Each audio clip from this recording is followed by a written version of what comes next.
Hey guys, tonight we're stepping into the silk-lined, incense-scented world of medieval royalty. But not the fairy tale kind. No, tonight you've been reborn as a princess in the House of Habsburg, where the biggest threat to the throne isn't war or scandal, it's the family gene pool.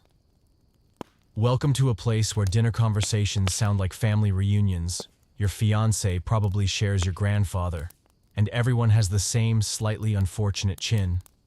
So, before you get completely cozy, take a moment to like the video and subscribe. But only if you genuinely enjoy what I'm doing here. And let me know where you're listening from in the comments and what time it is for you. I always find it fascinating to see who's joining this sleepy little journey worldwide. Now turn off the lights, maybe switch on a soft fan if you like that gentle background hum, and let's slip quietly into tonight's adventure. You wake up in a cold but lavish stone chamber, where every curtain, carpet, and doorknob bears the insignia of a noble house. Outside the small window, the morning mist curls like breath. A breeze stirs the delicate lace canopy above your head, and it hits you. You're not in the 21st century anymore. The room smells of beeswax candles and long-stored cloaks. A bronze mirror in the corner reflects your face, unfamiliar yet still yours. Hair pinned up, a hand-woven nightgown, and a very prominent chin. You tilt your head. That chin has personality, possibly too much of it. The door opens. A maid enters, carrying a tray of tea and a wedding dress. "Good morning, princess," she whispers. "Today is your betrothal day." You freeze. To whom? "Lord Leopold, my lady, son of Count Rudolph, who is your mother's brother, and also the grandson of the late Empress, who was your father's maternal aunt." You're silent, not because you don't understand, but because you don't know whether to be horrified or impressed by the structural complexity of this family tree. You get dressed. The maid helps you into a gown that has survived multiple generations, meaning it's been worn by at least 4 blood relatives. The fabric is worn thin at the waist, where it was once cinched by your cousin aunt 3 generations ago. You try to breathe normally, but the high collar brushes your jaw so tightly that you can hear your heartbeat echo. Then, you're led into the Great Hall. Breakfast is underway with at least 10 people at the table, 9 of whom share a common ancestor with you no farther back than 4 generations. They eat toast and chat as if swapping rare postage stamps. A silver-haired aunt peers at you and smiles.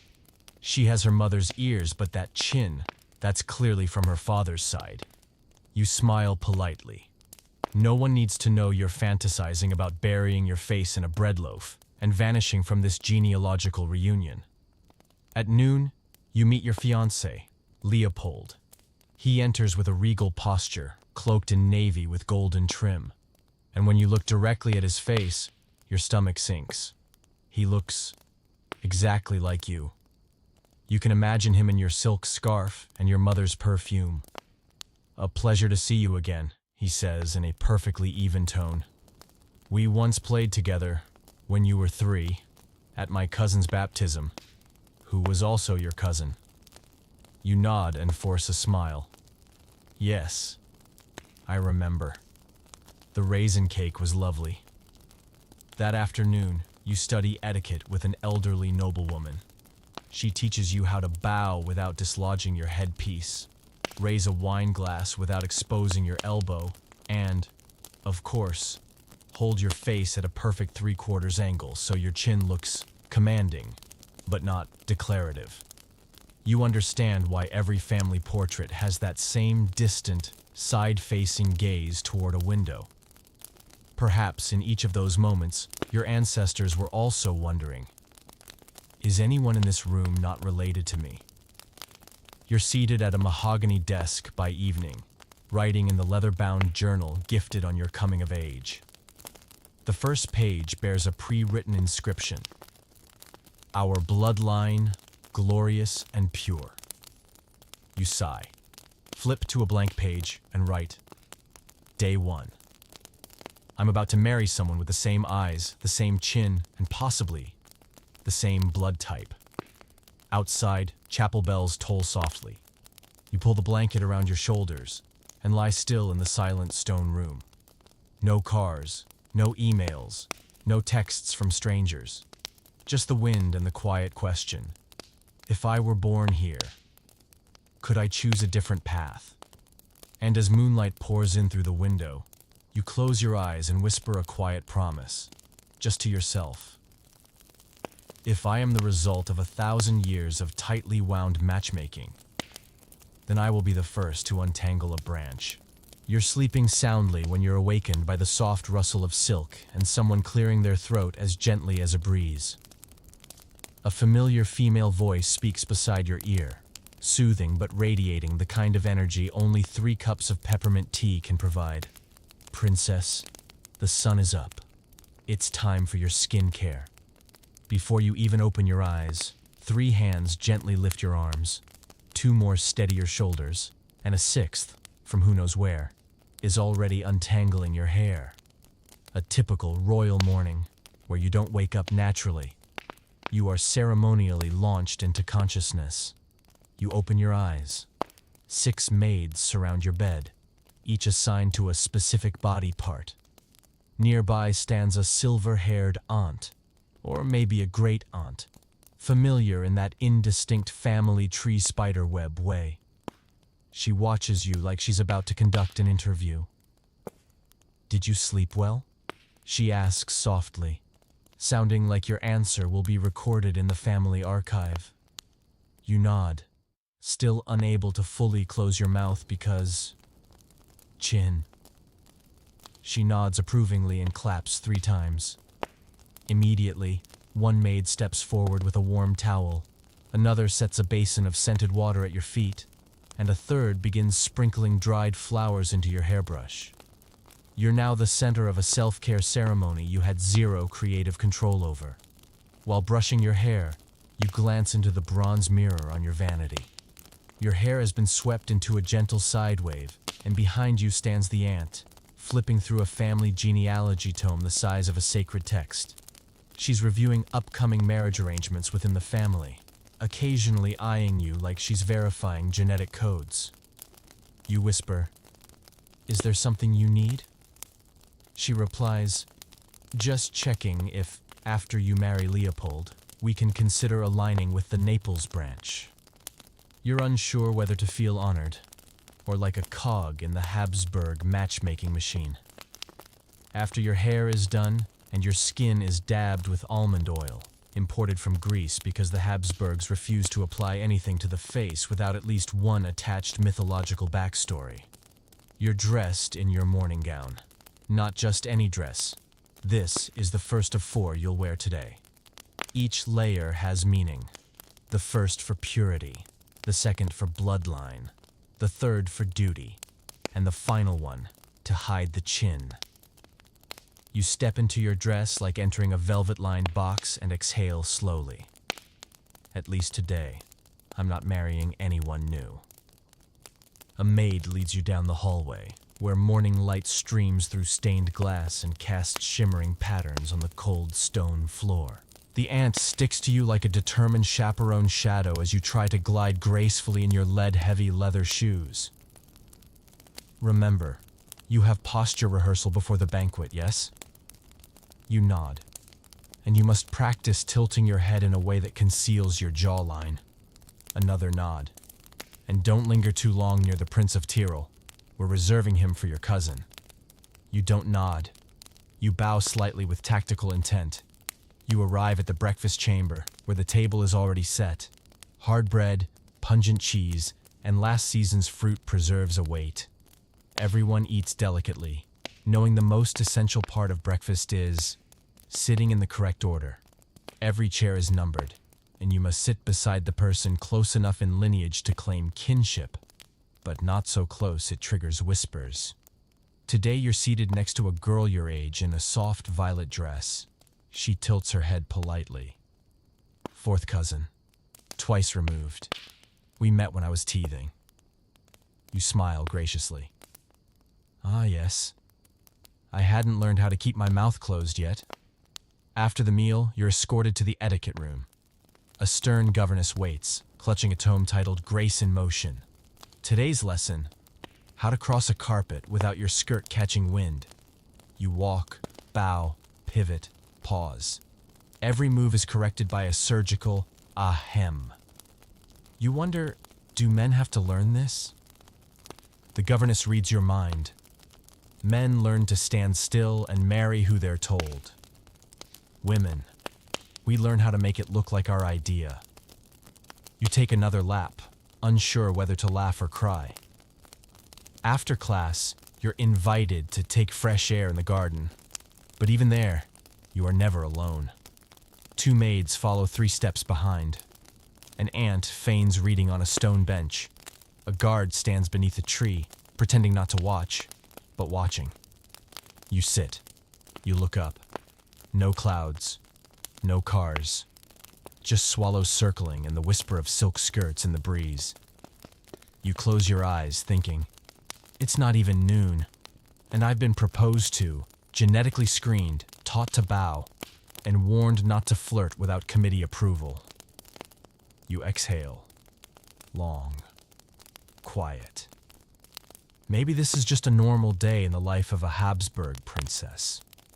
That afternoon, you're invited into the castle's genealogical archive, affectionately known as the Lineage Labyrinth.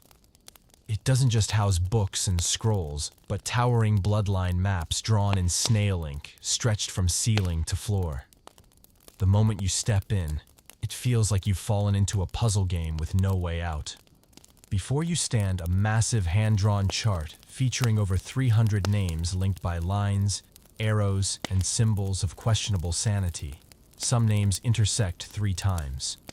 Others appear twice, or even thrice, under titles like brother-in-law, maternal grandson, and former husband of the aunt now wife. An elderly clerk with spectacles and a pointer greets you with the enthusiasm of someone who's just found a logical error in Holy Scripture. "Good afternoon, Princess," he says, beaming. "Today we'll review your exact location in the family tree. Preliminary analysis shows that you're the granddaughter of King Charles II, and also the niece of his sister. But you're also the cousin of the man you were betrothed to yesterday, who happens to be the future son-in-law of your great aunt." You stare silently, eyes trailing across the map. It feels like watching a lace tablecloth get caught in a sewing machine. Tangled, overwhelming, and impossible to fix without tearing everything apart. "Oh, and here's a fun twist," the clerk continues, utterly delighted. "If we fold the family tree from its origin to your current node, your branch overlaps almost exactly with your great-great-grandfather's. A perfect genetic loop." You nod politely while mentally screaming, "If my child marries my cousin's child, what would I call them?" You try to follow the logic, but the longer you look, the more the names blur. Every connecting line feels like an uncooked spaghetti strand thrown into a bowl of genealogical alphabet soup. Somewhere in that room, your name appears in at least 4 locations, like you've taken on multiple roles in your biopic. "This," the clerk explains, "is why choosing a husband is such a serious duty. We consider not only political advantage, but also the elegance of hereditary closure." You whisper, "Sir, if we keep circling around like this, is anyone here even technically a stranger anymore?" He smiles gently. "That's the beauty of it. In this house, no one is a stranger." It's a statement that is both heartwarming and mildly terrifying. You step out of the room, your brain still spinning. Wandering the castle hallway lined with ancestral portraits, you pass face after face that looks oddly familiar. One has your eyebrows, another has your nose, and the one in the center, the jaw, that unmistakable Habsburg chin. The plaque reads, "Juana of Austria, Mother of the Empire." You whisper, "If she's the mother of the Empire, Am I marrying the empire itself? You sit beside the window, trying to jot down everything you've heard. But the more you write, the more you feel stuck in a poem without rhyme, penned by people who love tradition and hated surprises. A young maid approaches with a cup of tea. She looks at you quietly, then asks, "Do you ever feel tired of never having truly chosen someone who wasn't chosen for you first?" You blink. A strange question, but an honest one. You reply, "Sometimes I feel like I'm just playing a part in a script written by my ancestor 5 generations ago." She chuckles softly. "At least your character has beautiful costumes." You laugh. Fair enough. As the sun sets, you stroll through the royal orchard. The air is crisp, yet your mind is tangled with names and branches. With every step, you feel like you're walking across history, and history in turn is wrapping around you like an endless tapestry. You sit under an apple tree. A fruit thuds softly under the ground. You stare at it thinking, if Adam and Eve were the first ancestors, then maybe my family runs the official Forbidden Fruit Conservation Society. Dusk settles in. You return to your chambers, your mind spinning like a genealogical compass. Climbing into bed, you pull the blanket close. Your chin hits the pillow a full second before your forehead does. And in the quiet of the night, you murmur, "If I'm my cousin, then may I at least have the good sense to become my own best friend first." The next morning, as you're leisurely enjoying millet porridge with honey in the side dining room, Aunt Margareta, the family's legendary living archive, suddenly appears beside your table, holding a ledger larger than your entire breakfast. It's the family's marriage registry, thick, heavy, and smelling like a bookshelf untouched since the days of the first patriarch. She doesn't greet you. She just sits and begins. "You know, marrying Leopold is a very smart choice made by our ancestors. A bit of bourbon blood mixed into the Habsburg line helps stabilize the nose and forehead. As for the chin, well, everyone has a standout feature." You freeze mid-spoon. That sentence alone leaves you unsure whether to laugh or take notes. Then she continues, steady as a royal clock. "Inbreeding is how we protect purity. Did you know your great-great-great-grandfather once said, 'We don't let noble genes fall into foreign hands'?" You nod mechanically, thinking only, maybe the genes are noble, but this kind of nobility feels too confident. After breakfast, you walk into the grand hall, where a council of aunts, great-aunts, and a few uncles has gathered, the family's official matchmaking and reproduction committee. They sit in a circle, each with a mini family tree, a glass of wine, and the scrutinizing gaze of someone choosing where best to plant an exotic vine. "Little Isadora is 17 now," one woman announces as loud as church bells. "She's got blood from both Naples and Austria. We're saving her for the Prince of Lorraine. But he's only 8. Perfect. That gives us time to prepare." You sit there feeling like you've stumbled into a medieval matchmaking summit. Every relative is a genetic algorithm trying to calculate the least buggy version of an ancient code. You quietly slip away, hoping for a calmer spot. But down the south hallway, you're intercepted by the court's female scholars teaching the young ladies. Today's lecture, Habsburg Marriages, from love to logistics. You're invited to sit in, and once seated, there's no escape. "The most romantic tale," the teacher begins, "is that of Emperor Maximilian and Maria of Burgundy. They were first cousins, but their love laid the foundation of an empire." You cautiously ask, "Has anyone in our history ever married someone not related?" The teacher pauses. Then he says, "Well, there was one, but he's remembered as the rebel. No one mentions him at dinner. You nod. Take notes. And quietly think, a rebellion of the heart. Sounds kind of sweet. After the lecture, you and several ladies are brought to the portrait gallery. A long, echoing hall filled with wedding paintings of famed ancestral couples. Each pair was in formal garb, smiling softly and looking unsettlingly alike.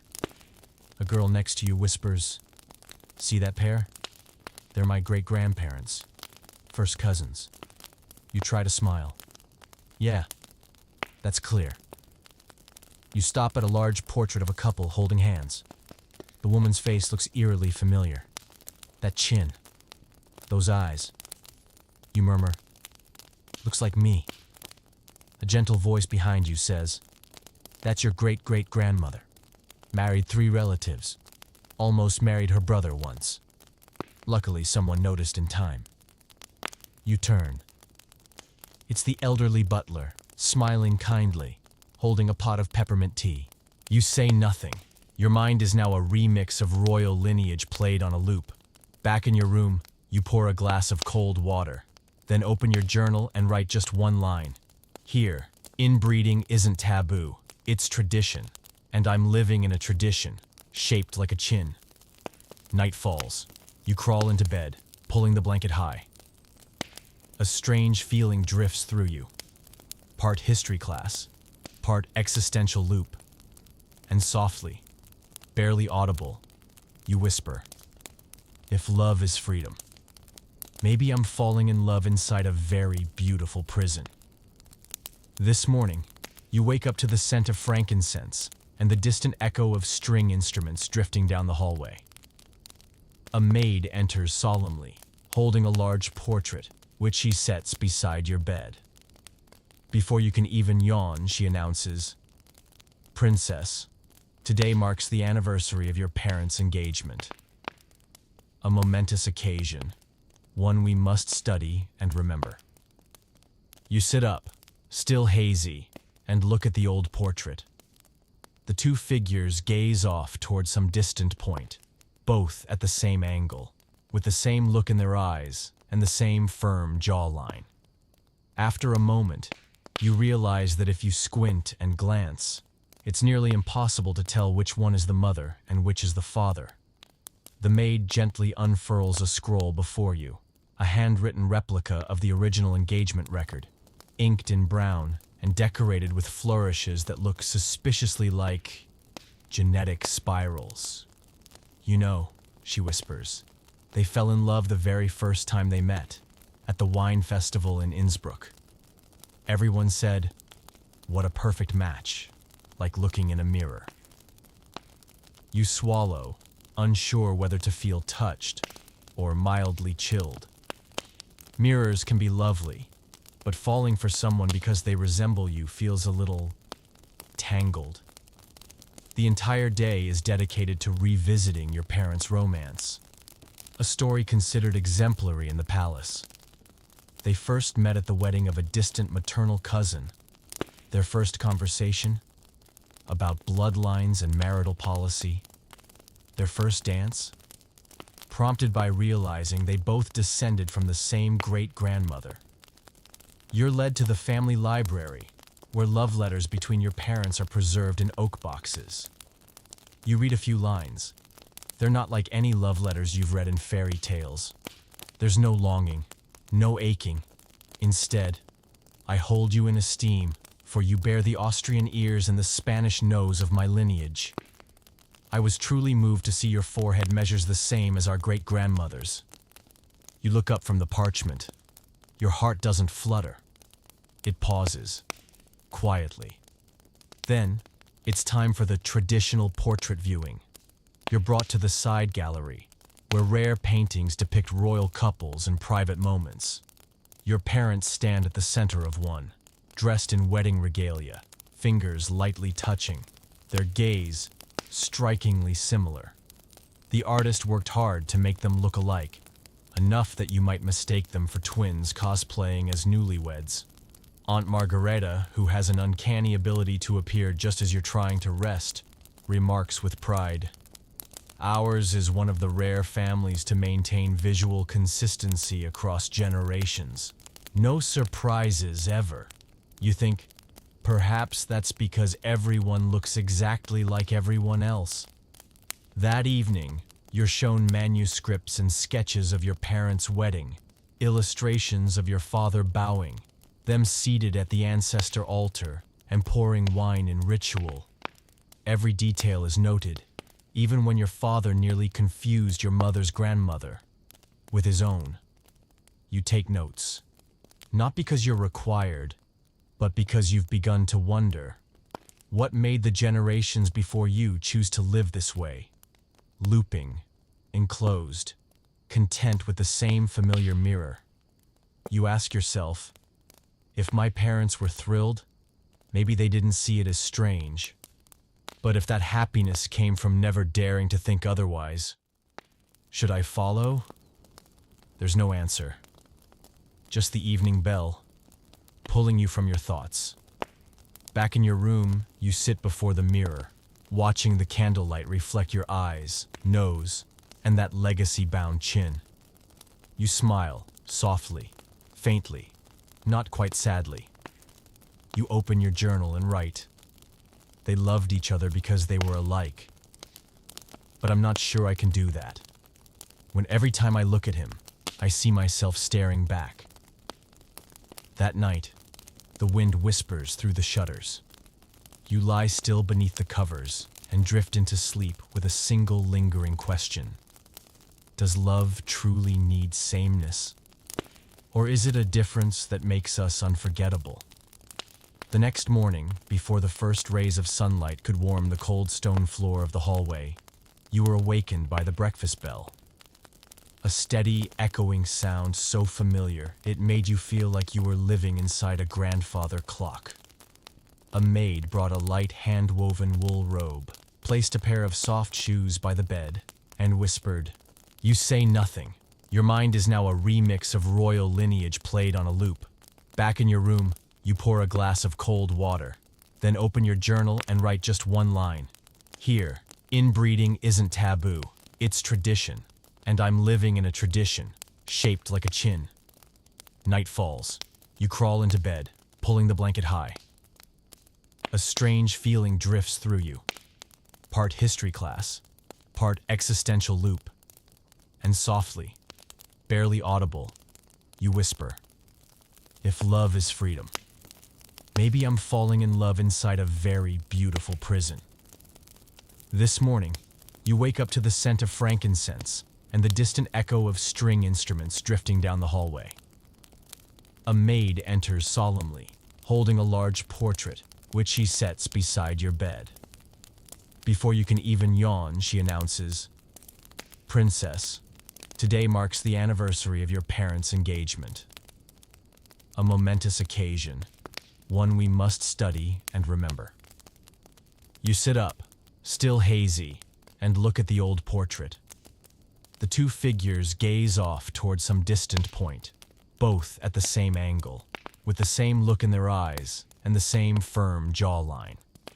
After a moment, you realize that if you squint and glance, it's nearly impossible to tell which one is the mother and which is the father. The maid gently unfurls a scroll before you, a handwritten replica of the original engagement record, inked in brown and decorated with flourishes that look suspiciously like genetic spirals. "You know," she whispers, "they fell in love the very first time they met, at the wine festival in Innsbruck. Everyone said, 'What a perfect match,' like looking in a mirror." You swallow, unsure whether to feel touched or mildly chilled. Mirrors can be lovely, but falling for someone because they resemble you feels a little tangled. The entire day is dedicated to revisiting your parents' romance, a story considered exemplary in the palace. They first met at the wedding of a distant maternal cousin. Their first conversation about bloodlines and marital policy. Their first dance, prompted by realizing they both descended from the same great-grandmother. You're led to the family library, where love letters between your parents are preserved in oak boxes. You read a few lines. They're not like any love letters you've read in fairy tales. There's no longing, no aching. Instead, I hold you in esteem, for you bear the Austrian ears and the Spanish nose of my lineage. I was truly moved to see your forehead measures the same as our great-grandmother's. You look up from the parchment. Your heart doesn't flutter. It pauses, quietly. Then, it's time for the traditional portrait viewing. You're brought to the side gallery, where rare paintings depict royal couples and private moments. Your parents stand at the center of one, dressed in wedding regalia, fingers lightly touching, their gaze strikingly similar. The artist worked hard to make them look alike, enough that you might mistake them for twins cosplaying as newlyweds. Aunt Margareta, who has an uncanny ability to appear just as you're trying to rest, remarks with pride, "Ours is one of the rare families to maintain visual consistency across generations. No surprises ever." You think, perhaps that's because everyone looks exactly like everyone else. That evening, you're shown manuscripts and sketches of your parents' wedding, illustrations of your father bowing, them seated at the ancestor altar and pouring wine in ritual. Every detail is noted, even when your father nearly confused your mother's grandmother with his own. You take notes, not because you're required, but because you've begun to wonder, what made the generations before you choose to live this way? Looping, enclosed, content with the same familiar mirror. You ask yourself, if my parents were thrilled, maybe they didn't see it as strange. But if that happiness came from never daring to think otherwise, should I follow? There's no answer. Just the evening bell, pulling you from your thoughts. Back in your room, you sit before the mirror, watching the candlelight reflect your eyes, nose, and that legacy-bound chin. You smile, softly, faintly, not quite sadly. You open your journal and write, "They loved each other because they were alike. But I'm not sure I can do that. When every time I look at him, I see myself staring back." That night, the wind whispers through the shutters. You lie still beneath the covers and drift into sleep with a single lingering question. Does love truly need sameness? Or is it a difference that makes us unforgettable? The next morning, before the first rays of sunlight could warm the cold stone floor of the hallway, you were awakened by the breakfast bell. A steady, echoing sound so familiar it made you feel like you were living inside a grandfather clock. A maid brought a light hand-woven wool robe, placed a pair of soft shoes by the bed, and whispered, practically every grandparent, aunt, uncle, cousin, and people who were somehow both had been painted, named, framed, and sorted meticulously by bloodline. You stepped inside and were immediately greeted by yourself, or at least someone who looked like you but with a higher collar and a more distant gaze. A guide gently invited you to begin at the central progenitor portrait. He, the great patriarch, had the signature Habsburg chin, lips pressed tight, and a gaze that seemed to judge every descendant through the centuries. "This is where all glory began," the guide said in a tone trained since birth. He married his Spanish cousin, who later became the mother of his sister-in-law's brother-in-law. You nodded. Not because you understood, but because you didn't know where to begin asking. You were led along the first wall displaying kings and queens. Each wore a distinct robe and crown, yet their faces were eerily consistent. It felt as if only two painters had rotated through 200 years, using a single face template. Long eyes, high nose, assertive chin. You stopped at a strange portrait. The woman's skin was paler, her eyes rounder, and, most notably, she lacked the legendary chin, a conspicuous absence. You whispered, "Who is she?" The guide lowered his voice. "That's Eleonora, daughter of an unrecorded union. Rumor says her mother was Italian nobility. but not related to the family. You went silent, stepped back, and examined the portrait more closely. Eleonora was smiling, a genuine smile, no pressed lips, no three-quarters tilt. She looked happy. You moved on to the marital portraits.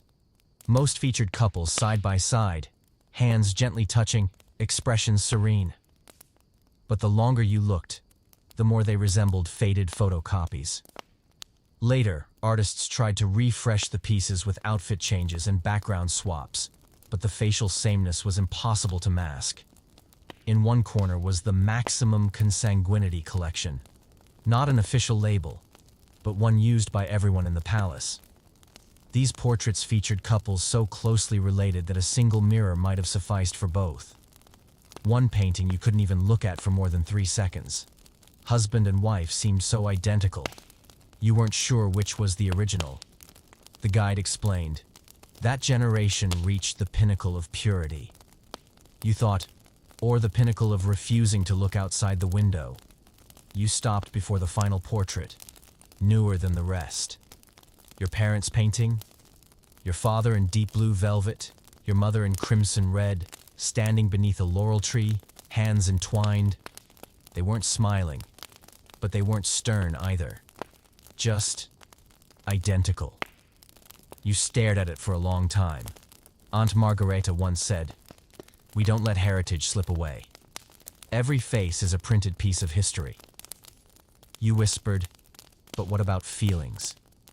A maid appeared to offer a rest for your eyes in the small garden. You left the gallery with a weight heavier than the walnut wood frames. Outside, you sat on a stone bench and looked at blooming roses, each one a different hue. Each petal has a different shape. You pulled out your notebook and wrote a single line. There are things portraits can't hide, and things they never show. What happens after the curtain falls? You closed the notebook, stood up and thought, if I ever have my portrait painted, I'll ask to be drawn facing left, so the chin hides in shadow, and the gaze can finally look past the wall. The next morning, just as you hoped to rest after a long, chin-filled morning in the portrait gallery, a servant held a thick ledger and announced, "Your Highness, today is your scheduled health check with the royal physician. Please proceed to the examination room." You froze. Not because you feared needles. No one in this era had invented a needle small enough to be called gentle. You hesitated because the Habsburg family physician was unlike any doctor you'd ever known. He didn't just treat illness with medicine, but with spontaneous genealogy. You entered the cold, herb-scented room. Someone had recently burned cardamom with vinegar and a few unidentifiable roots. The royal physician, an older man with ash-white hair, thick magnifying glasses, and 2 layers of robes, sat at a desk with copies of the family tree. "Ah, princess," he rasped, full of enthusiasm. "Come in. Today we will assess your genetic stability and the quantity of noble blood." You sat down. He pulled out a personalized family tree chart and marked your name in red. "Let's begin. First, I need to examine the percentage of inheritance from your paternal Spanish line. If I recall correctly, you carry about 37% of the genes from your great-grandmother's ancestor, who suffered from migraines but never had hives." You nodded, not understanding a word but too polite to interrupt. He continued, "We'll start with the left ear. The left ear tends to show Austrian gene traits more clearly." You opened your mouth and almost laughed, but his seriousness pulled you back into solemn mode. "Yes, tilt your head slightly. Keep the chin steady. Excellent." He tilted his head, observed closely, and jotted a line of notes as long as a spell. Then he checked your pulse by comparing it to your deceased grandmother's heart rate, based on records from 70 years ago. "When your ancestor was your age," he muttered, "her pulse was 68. You're at 71, a little high. Likely from your mother's side. The Bavarian branch tends to be impatient. You sat still as he measured your tongue length, the distance between your pupils, the curve of your fingernails, and, most strangely, your skin's bounce when tapped. "Very good," he finally said after nearly an hour. "You may experience mild hereditary headaches after age 25, but nothing serious. Just avoid marrying into the secondary Lorraine line. The combined genetics could result in excessively deep inbreeding. Understood?" You nodded like a robot, thinking, "I'll probably remember that more while baking than while choosing a husband." Before you left, he handed you a small pouch. "This tea is formulated for your genes, blended from herbs of your maternal line and traditional Spanish chamomile. Drink on cloudy days with a southern breeze." You stepped out of the room feeling less like a patient and more like a royal decree had just been read over your DNA. In the hallway, you spotted a maid carrying a steaming potion bottle. "Who's that for?" you asked. "For Lady Camilla, miss. She just discovered she shares 80% of her genes with her great-grandmother's former husband. The physician recommends herbal fumigation to stabilize her emotions." You nodded, unsure when medicine had started resembling genealogical feng shui. That afternoon, you opened your journal, seated by the window, and wrote, "I have no fever, no cough, no backache. But because my great-grandmother disliked cats, I'm advised not to keep four-legged pets. Our physician doesn't treat illness. He treats ancestral photocopies." You leaned back, stared at the carved oak ceiling, and wondered, if I'm a unique gene assembly, do I have the right to create something new? Or am I just the next step in a design shaped by others? Evening fell. You hugged your pouch of herbal tea and lay on the bed. Candlelight flickered by your pillow, casting shadows across the wall of framed genealogy charts like fine art. You smiled, tired but soft, and whispered, "I'm not sick today. I'm just inherited." After yesterday's genealogy-based health check, you thought today might finally bring some rest. But in a noble family with an impressive inbreeding ratio, relaxation doesn't exist. Instead of sleeping in, you were awakened by a familiar knock and voice.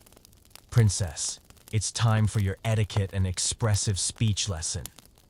You exhaled and threw off the blanket. This morning would involve no poetry, music, or philosophy. Today's lesson was about how not to spray royal saliva during the conversation, a crucial skill in court where a misplaced ahem could cause diplomatic disaster.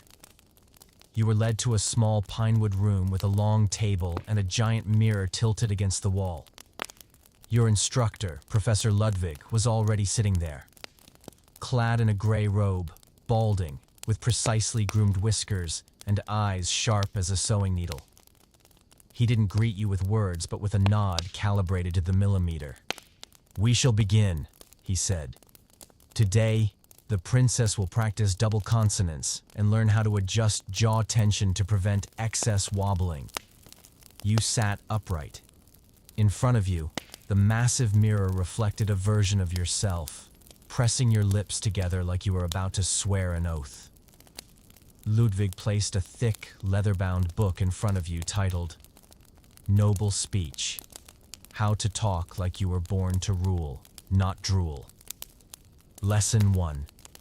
Pronouncing the letter R as softly as a breeze. "No tongue fluttering, no tooth grinding," he emphasized. "A Habsburg noble doesn't growl like a hound. They pour each syllable like aged wine," you repeated after him. "Rain, red, river, roar." "No, that sounds like a war trumpet. Again." "Relax the jaw, steady the chin." You obeyed. Once, twice. By the fifth try, your face began to cramp. But Ludwig nodded. "Better. The chin's not quivering like yesterday." After pronunciation came smiling. "Seriously. Here."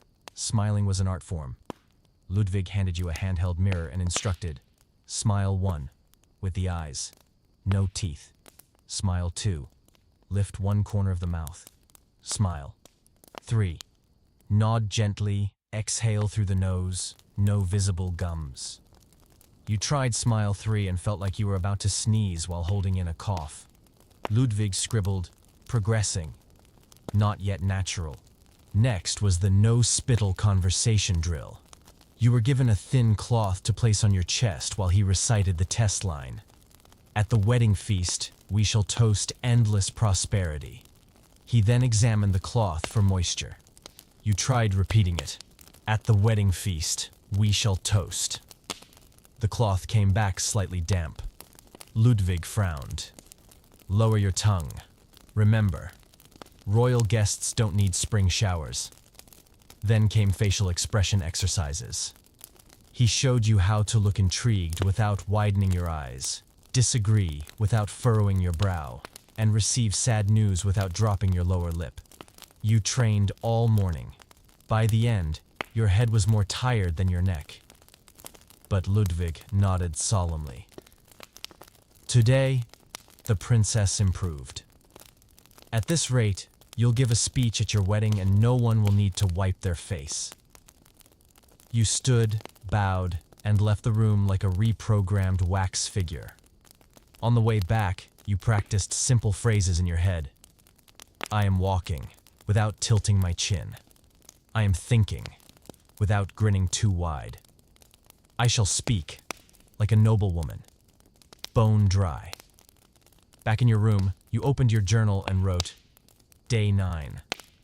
I learned to control my mouth like a ballerina controls her toes, and discovered, sometimes, silence is the most aristocratic sound of all.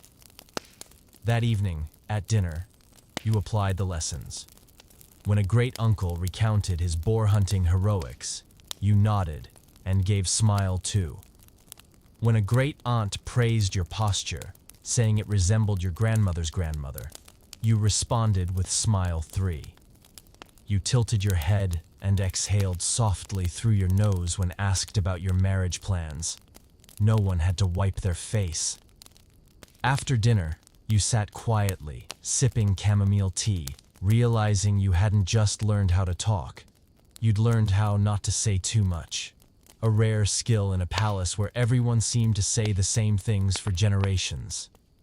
And you whispered, perhaps the conversation isn't about expression. It's about survival, in a dialogue that's been echoing for centuries. That morning, you were summoned to the royal council chamber not to discuss matters of state, but to receive the official announcement of your engagement. No surprises, no bursts of emotion. No one shouted, "Congratulations," or threw petals.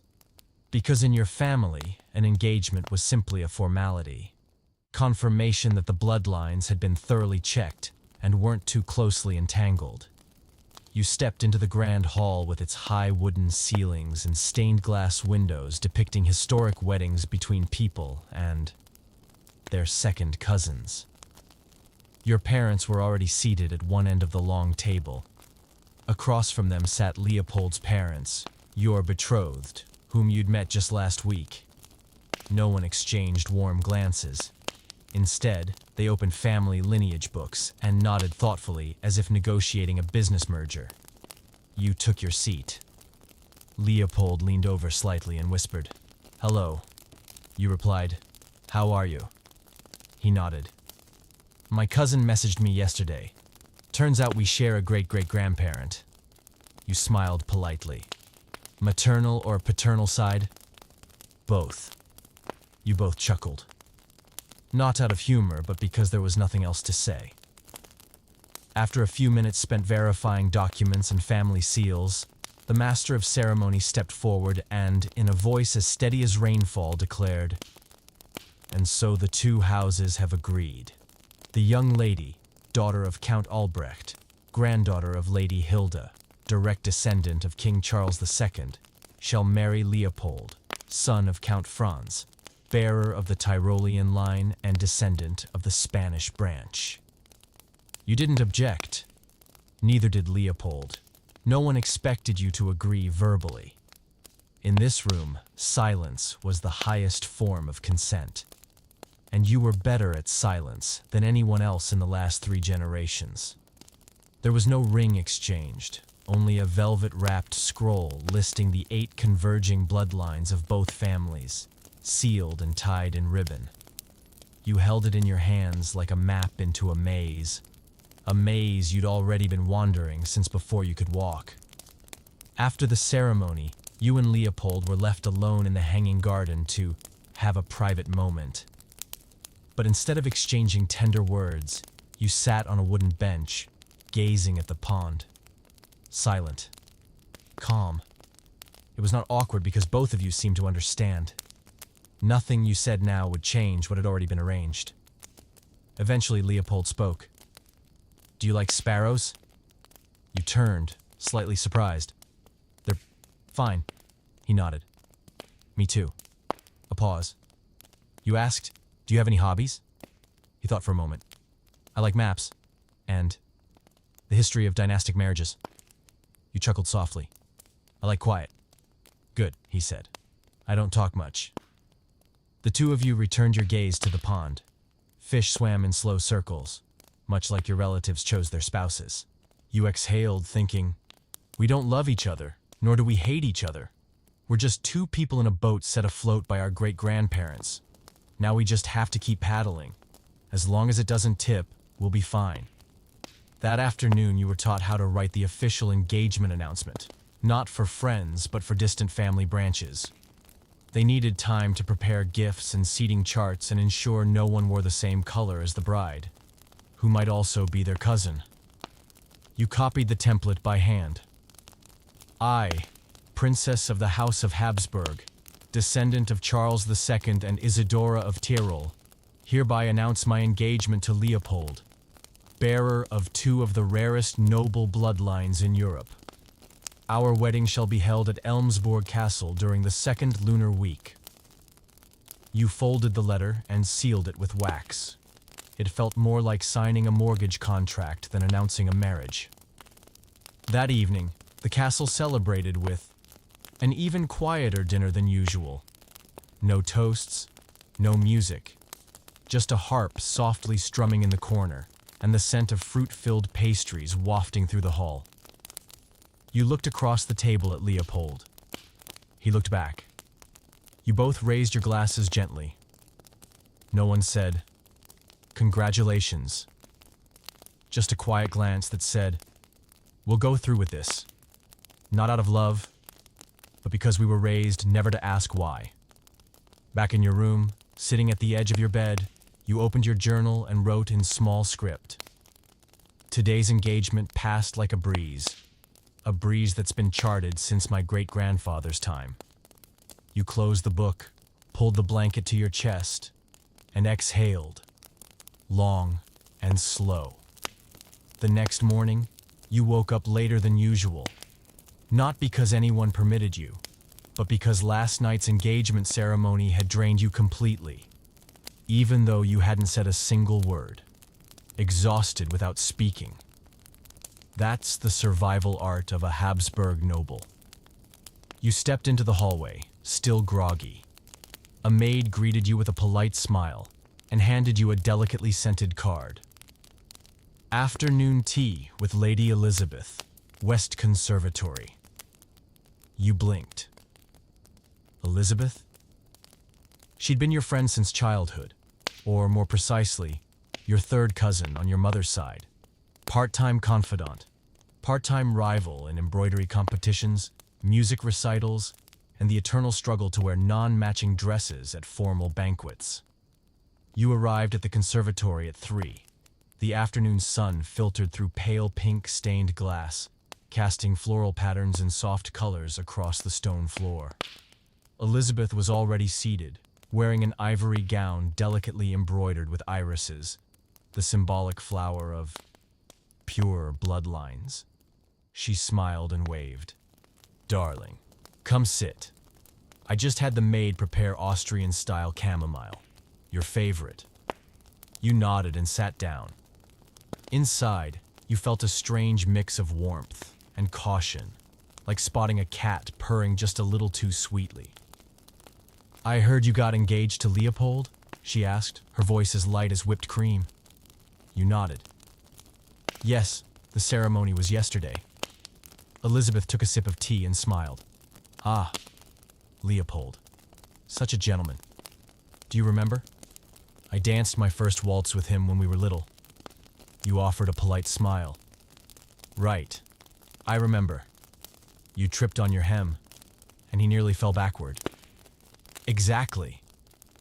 She laughed and looked at you fondly. But he caught me.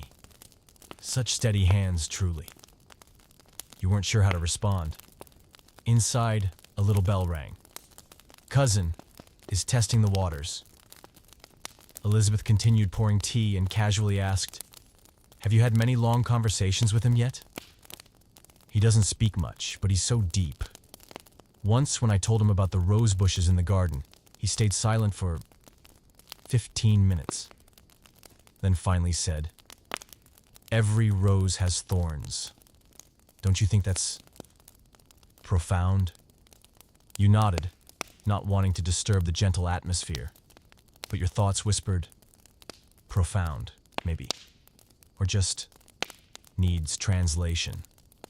The conversation moved forward at a slow but deliberate pace. Elizabeth never asked directly, never complimented, obviously, but every phrase was a subtle needle threading a silk tension. She was eyeing your fiancé. And strangely, despite having never felt particularly drawn to Leopold, you felt a faint, unexpected tightness inside. Not love. Something closer to instinct. He's my betrothed. I was arranged first. I came before. After tea, you returned to your room with a head slightly spinning. On the way, you thought of those wedding portraits in the grand hall. At least 4 couples who'd married cousins, only for one cousin to marry the other's nephew 10 years later. You mused, perhaps in this palace, no one ever truly belongs to anyone. There are only those who arrive first, and those who are added later. Back in your room, you opened your journal, pen poised, then paused. You asked yourself, if Leopold prefers Elizabeth, how would I feel? Do I even have the personal right to feel hurt? You weren't sure. Here, feelings were things tucked into velvet boxes beneath beds, opened only if they didn't interfere with family charts. That evening at dinner, you sat beside Leopold. Elizabeth sat across from you, her gaze soft but sharp enough to make you chew slower. Leopold asked, How was your day? You smiled lightly. Fine. I had tea with Elizabeth. He nodded, glanced at Elizabeth, and then looked down at his plate, said nothing more. You sipped your water, and realized that sometimes silence is an answer, not to who loves whom, but to who's watching whom. That night, before bed, you wrote a final line in your journal. My cousin is my friend. And my friend is looking at my fiancée like she's choosing the color of a handkerchief she's about to embroider. In this palace, everything can be repeated, even a glance. You put your pen down and sighed, not heavily, not lightly. Just a quiet breath, from someone who knows that personal feelings must always kneel before their name in the family tree. Just as you took your first sip of tea this morning, a maid entered with a face that could not hide its solemnity. Your Highness, your wedding dress has arrived from the archives of Zeewolde Castle. You froze. Not out of surprise. Anyone born into this family knows that wedding dresses are not made anew. They are part of the bloodline, the tradition, and, without exaggeration, the diplomatic strategy. The ancestral wedding gown, or as your aunts call it with trembling reverence, the sacred dress, is a greater inheritance than a crown. It has been worn by 7 women before you, each marrying a man of shared blood, leaving behind a tiny stitch, a fresh thread of embroidery, a layer of unseen tears within the seams. The maid opened the large wooden chest and laid the gown across your bed. It weighed nearly as much as a small child. hand-woven in ivory silk now aged to cream, embroidered with family crests in gold and crimson thread, with a collar so high it kissed the chin, a design deemed iconic and unchanged for the last 300 years. You looked at that collar and sighed. The maid whispered, "You may try it on today. Lady Margareta will arrive shortly to assess the fit." Just hearing her name made your neck stiffen, but you nodded. 2 maids helped dress you. Each layer was smoothed with reverence, and every fold of lace seemed to whisper, "You are not the first. You will not be the last." The dress fit eerily well, as if it had always belonged to you, as if each generation had left its shape in the fabric, their presence pressed into every seam. And the collar? It's still as high as when it was first designed, covering nearly half your face. When you tried to smile, your chin was pushed back in, a silent reminder. Here, no one smiles too broadly. Lady Margareta entered, clutching a leather notebook and a wooden measuring stick. She circled you once and nodded. "Excellent. The gown still carries the aura." You asked gently, "Lady Margareta, do you think we might lower the collar slightly? For comfort?" She turned to you as if you had just suggested relocating the empire's capital. "Lower the collar?" She enunciated each word. "My dear, do you know how many generations have worn this dress? Each one preserved this collar like a vow. If you alter it, how will your descendants recognize the standard?" You nodded, bowed slightly, and felt as though you were wearing armor made of silk. The entire day was spent learning how to move in the gown. Every step is a balancing act between tradition and the desire to breathe. You tried walking faster, corrected. I tried turning too sharply, corrected.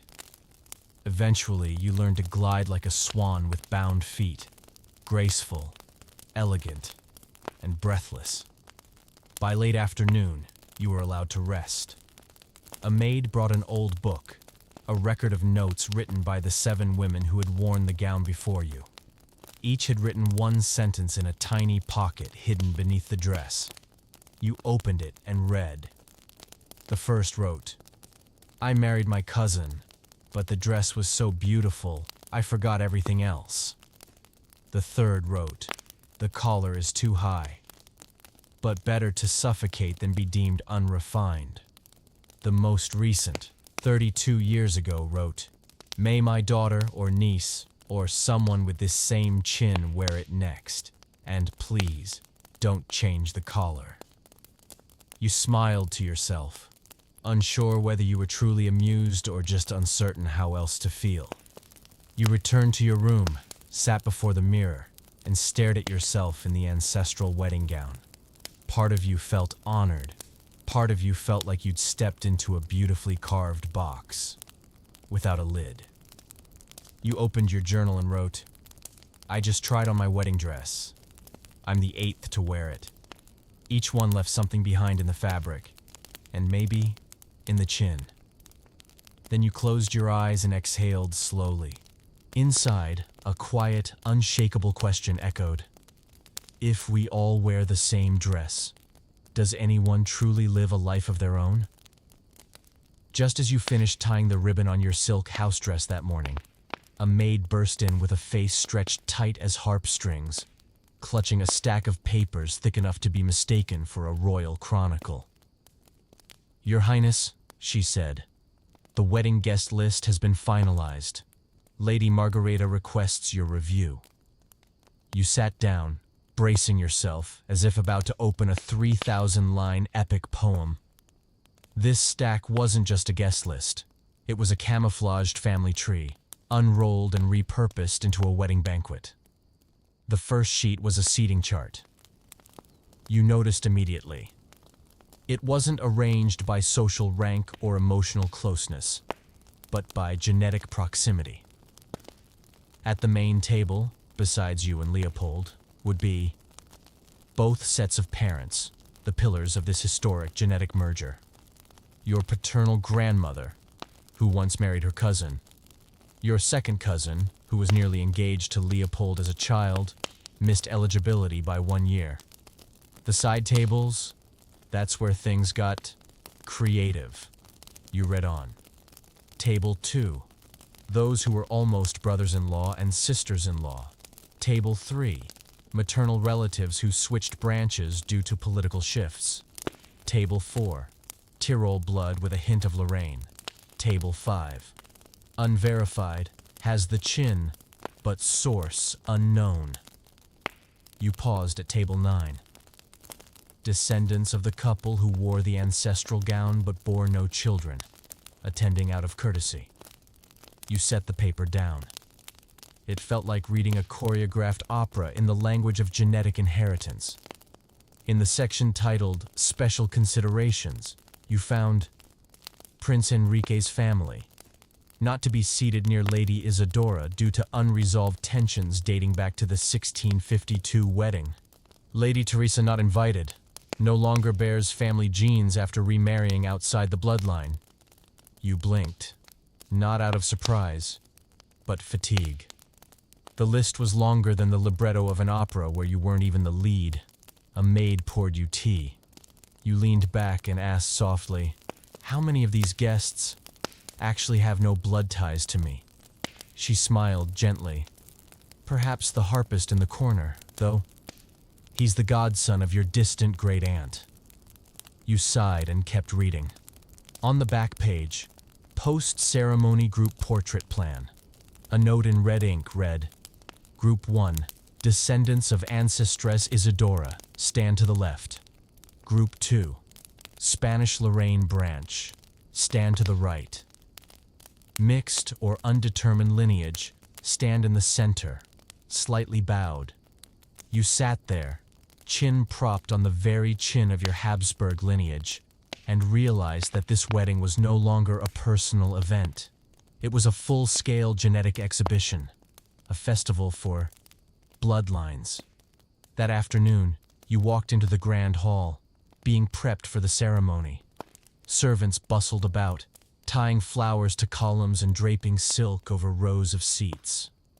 But what caught your eye was the massive wall on the right, a handcrafted reproduction of the family tree stretched from ceiling to floor, printed on fine silk. Beneath the banner, in honor of the bloodline, every name, every branching lineage, and every marital symbol was marked in silver thread. The golden thread connecting you and Leopold glowed like a main artery on a map toward no return. A servant whispered, "Each guest will receive a booklet with a mini version of the tree to help them identify who they're sitting beside." You laughed, picturing an old baron munching cake while flipping through pages to see if the woman beside him was his sister-in-law's great-granddaughter. Back in your room, you opened your journal and wrote, "My wedding will host 247 guests. 219 are blood relatives at varying levels of proximity. The remaining guest is a harpist. He deserves a statue for surviving a wedding without sharing a single chromosome." That night, you sat by the window. A gentle wind rustled the curtains. From afar, you could hear the orchestra rehearsing softly, and you thought, "Tomorrow, I'll marry someone familiar down to the blood. I'll wear a dress worn by 7 women before me, and I'll enter a hall where anyone could guess my blood type, just by looking at my chin." You exhaled. Not sad, not happy, just accepting. The kind of acceptance in your family is considered a form of nobility. Just as you finished your morning tea, a knock came at the door, not hurried, but unmistakably firm. A maid bowed and handed you a card printed on stiff, gold-embossed paper. Final wedding rehearsal. Time, 9 a.m. Location, Royal Grand Hall. Note, maintain precise traditional pacing. You sighed and set your teacup down. Traditional pacing didn't refer to a heartbeat. It meant a specific cadence of steps, codified generations ago after too many near-disastrous gown entanglements. It had since become a kind of inherited ritual. You were escorted to the grand hall, every stone tile seemingly infused with the echoes of weddings past. White flowers everywhere, silver ribbons, and servants scuttling backward like they feared touching anything that hadn't yet been genealogy approved. At the center stood the rehearsal coordinator, Lady Matilda, vice mistress of ceremony. Hair pinned high, holding a silver measuring stick. She did not smile. She barely blinked. "Your Highness, to position please," she said. "We begin at the 16th step, precisely as the procession music enters the tri-blood harmony refrain." You didn't ask questions. You knew. In moments like this, doubt was nearly as grave as being engaged to a stranger. You stepped forward. 2 attendants lifted your gown's train so you wouldn't trip before the ceremony began. Lady Matilda snapped her fingers. The music started. A stately symphony composed in the 15th century for the House of Habsburg, entitled "The Bloodline Eternal, a Triumphal Chorus." You took one step, then another. The music beat slow and steady, not fast, not dragging, just the sort of rhythm that would lull any under-caffeinated guest into a nap halfway through your wedding. Suddenly Matilda hissed, like winter winds slicing through the stone.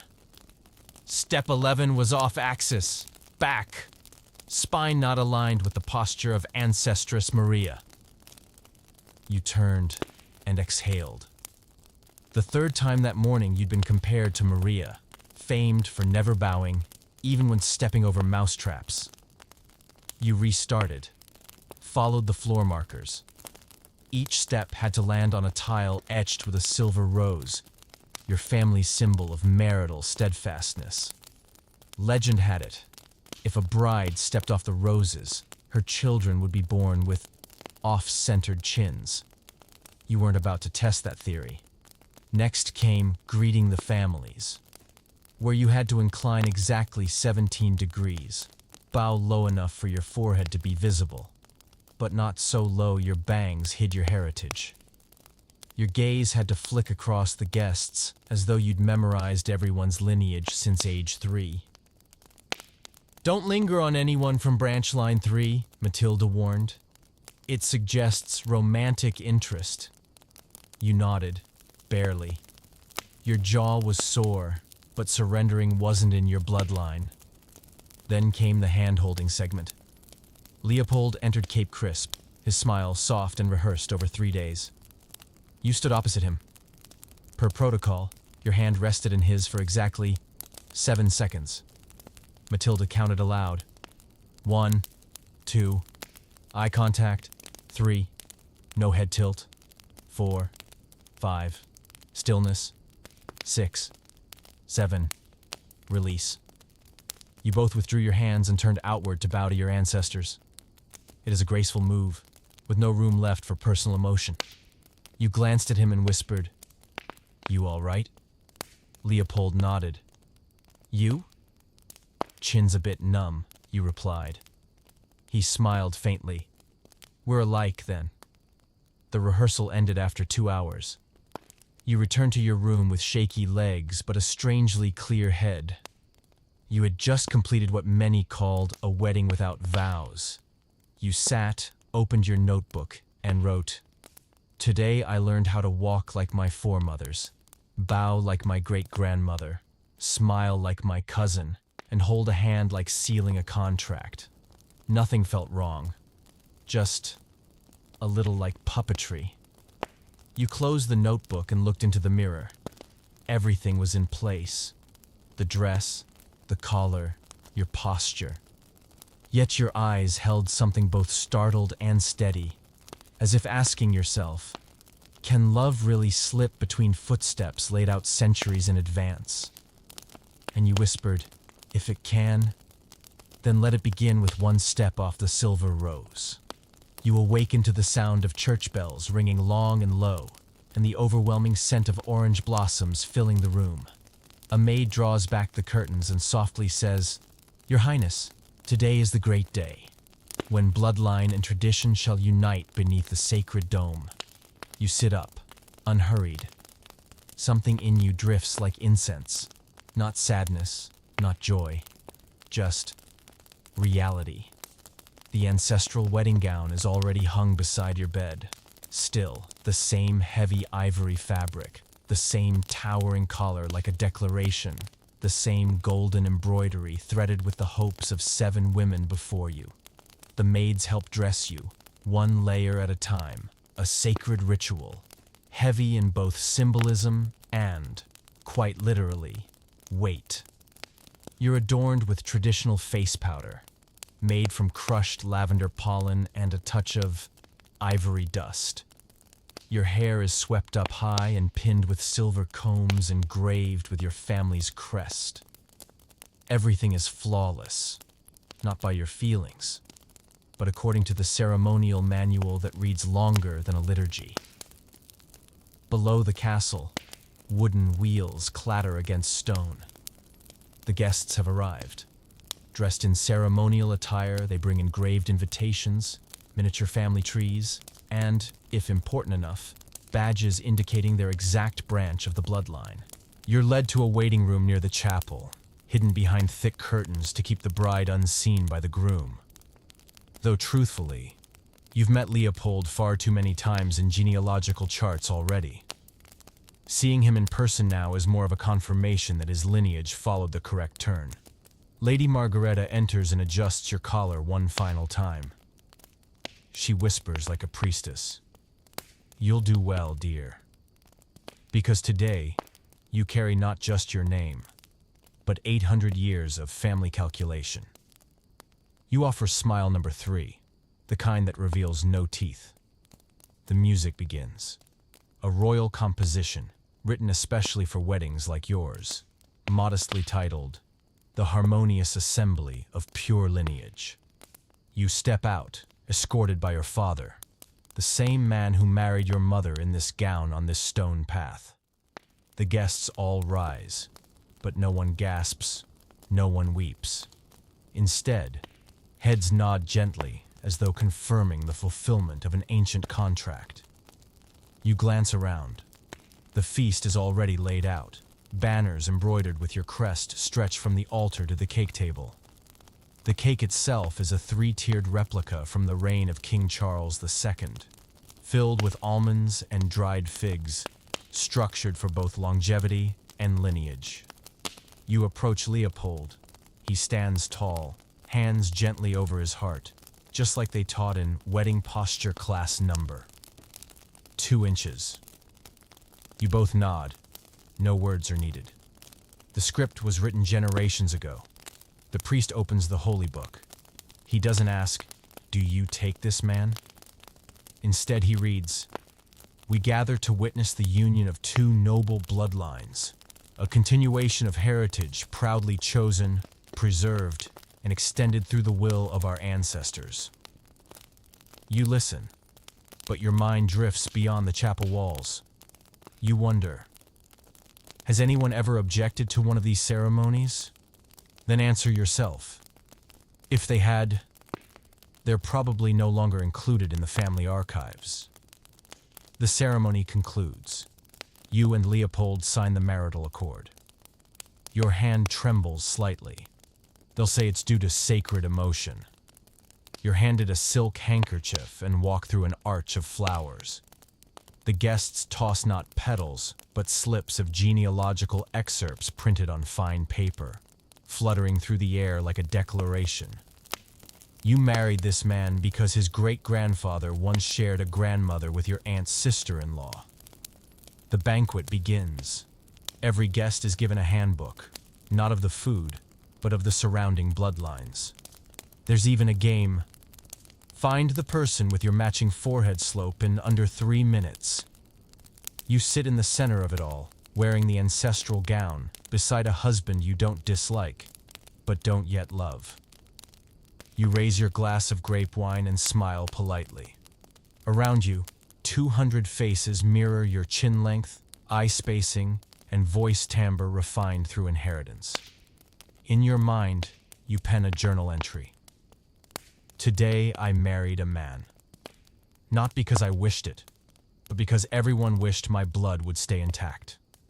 I am the heir of selection, not the kind shaped by evolution, but by preservation. You close your eyes and smile softly, not with joy or regret. Because deep down, you know, in this castle, a wedding isn't where love blooms. It's the day the family tree is pruned, and one more branch has been added to the right place. As the final harp notes fade and the guests retreat to their private quarters, you're led to the castle's third floor, to the bridal suite that had been prepared long before you were even born. The room is located in the southeast wing and bears a traditional name, the Chamber of Bloodline Continuation, not the Room of Love. The name alone makes its purpose clear. This is where generations of royalty have fulfilled their duty to the lineage. The door is opened with a silver key engraved with 2 entwined serpents, a symbol of complete genes. You step inside, and every sense immediately registers. This room was not designed to be romantic, but solemn. Thick oak bed frame, beige sheets threaded with gold, and, no joke, a condensed family tree framed above the headboard, as if to remind you that at least a dozen names on it gave up their lives so you could be here. Leopold enters after you, robe flowing, gaze calm, as though walking into a private summit with both sides of the family. He sits beside a table where a thin leather folder already awaits. You raise an eyebrow. He says softly, almost apologetically, "The royal physician left us the gene dossier, so we're aware of our safe zones for reproduction." You walk over and glance down. A soft watercolor diagram on the page shows 2 genomes, yours in blue and his in pale yellow. In the center, a green overlap is labeled match rate 81%. Reproduction permitted under monitored conditions. Avoid raw almonds during the first month. You look at him, unsure whether to laugh or escape onto the balcony. But Leopold merely shrugs. "I'm not against this. I just think, if we must do this, we might as well do it. Kindly." You nod. Not because you're convinced, but because there's nothing left to protest. You both change into nightwear, silk garments embroidered with the crests of both families, forming a 6-petal rose when standing side by side. Then you sit on the bed. Tension? Not quite. But it's undoubtedly not passion either. Leopold speaks first, softly. "Do you remember the first time we talked? At the tea room. You asked if I like sparrows." He smiles faintly. "And you said, 'They're fine.'" You both chuckle, a quiet moment of comfort. You exhale. "I don't know what will happen after tonight. But if everything we've done is meant to preserve the gene pool, then maybe, even if we don't love each other, we're still protecting something bigger." He nods, then stands suddenly, walking to a small bookshelf near the bed. "I found this earlier today. It was already here." He pulls down a thin, weathered book. You open it. It's a journal, written by a woman named Isadora, the 4th woman to wear your wedding gown. She had written, "I used to think love came before marriage, but perhaps in this family, love comes after, or arrives differently, like understanding, like sitting beside someone without needing to speak." You finish reading, close the book gently, and sit still. That night, you and Leopold lie beneath the family tree carved into the wall above your heads. No one forces anything. No rush. Just 2 young people, no longer strangers, no longer entirely alone. You pull the blanket up to your chest and whisper, "Tomorrow, They'll expect us to produce more chins. He smiles lightly. And we'll do it. Slowly. Like genes do. Quietly. You close your eyes. Outside, the castle sinks into silence. A breeze flows through the open window, rustling the embroidered curtains with the family crest. And in that gentle darkness, you're not thinking about legacy or duty. You're only thinking about the feeling of your back against the linen and someone beside you, who asks for nothing more than presence. You whisper, soft as breath. If love in this palace doesn't come from the heart, may it at least come from gentleness. You wake to birds singing in the garden and soft golden sunlight filtering through the curtains.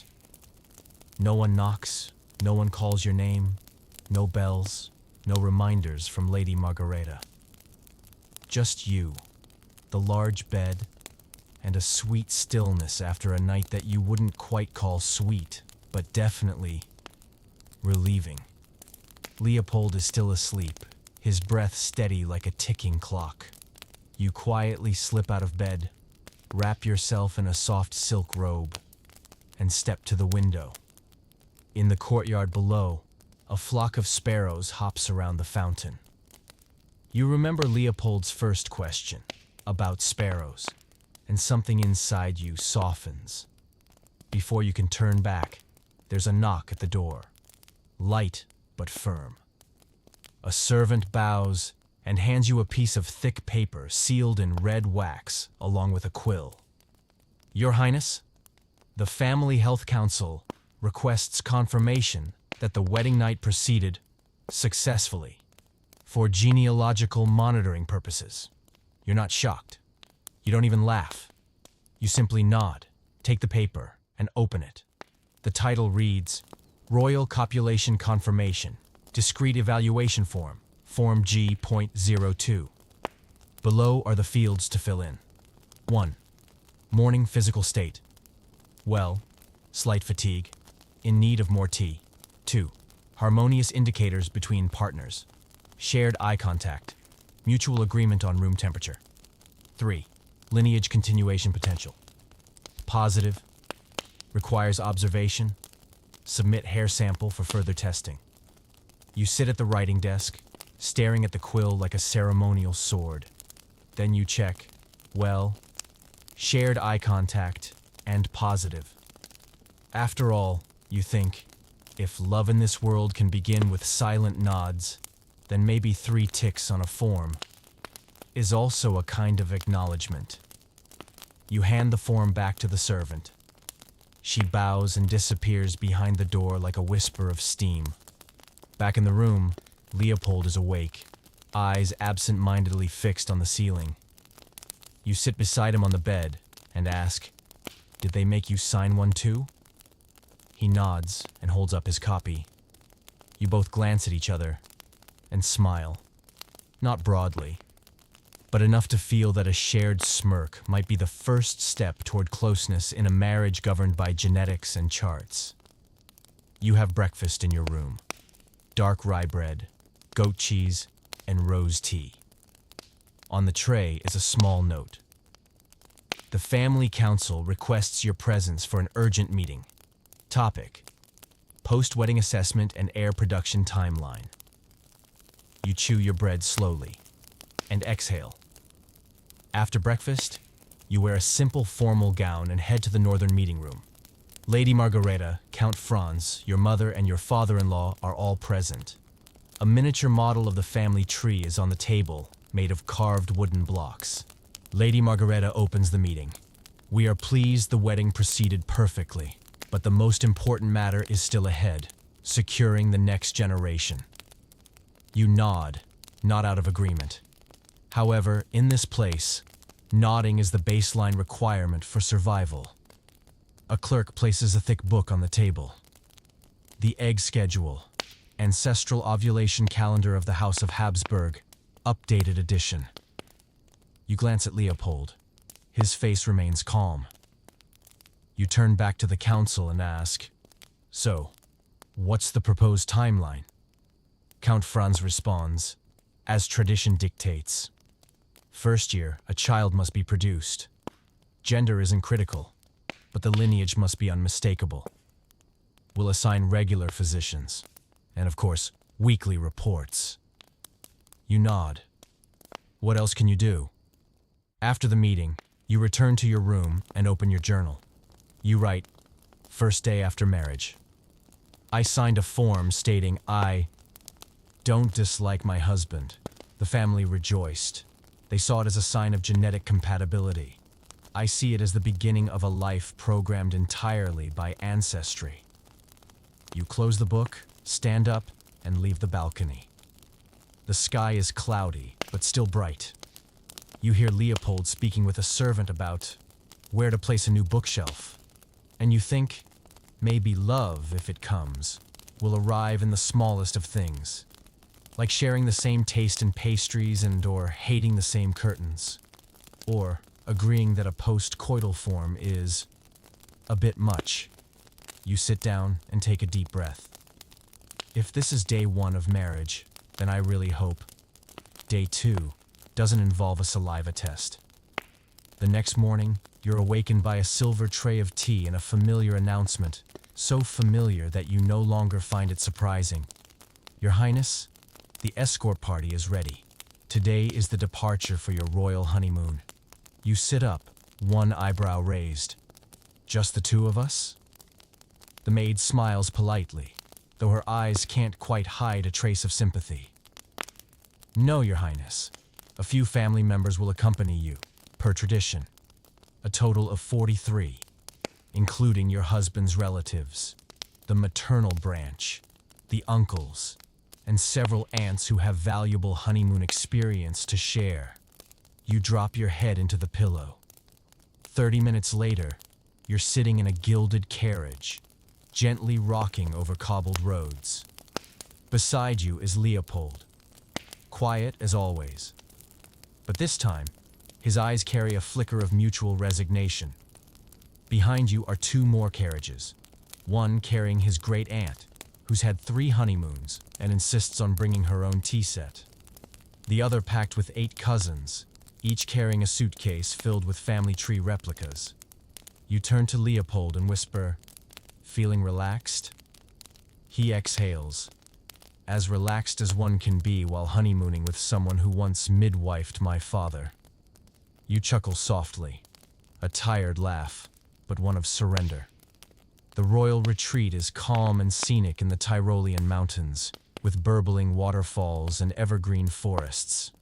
It would be idyllic if you ever had a moment of peace.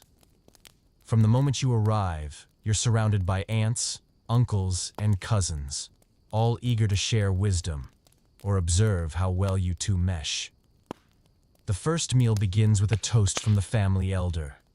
Let us raise our glasses, not only to the couple's happiness, but to the successful convergence of their genes. Everyone cheers, to the union, and clinks their glasses of wine as dry as Lady Margaretta's commentary on your choice of nightgown. In the afternoon, you're invited to the traditional walk, a formal lap around the lake in solemn silence.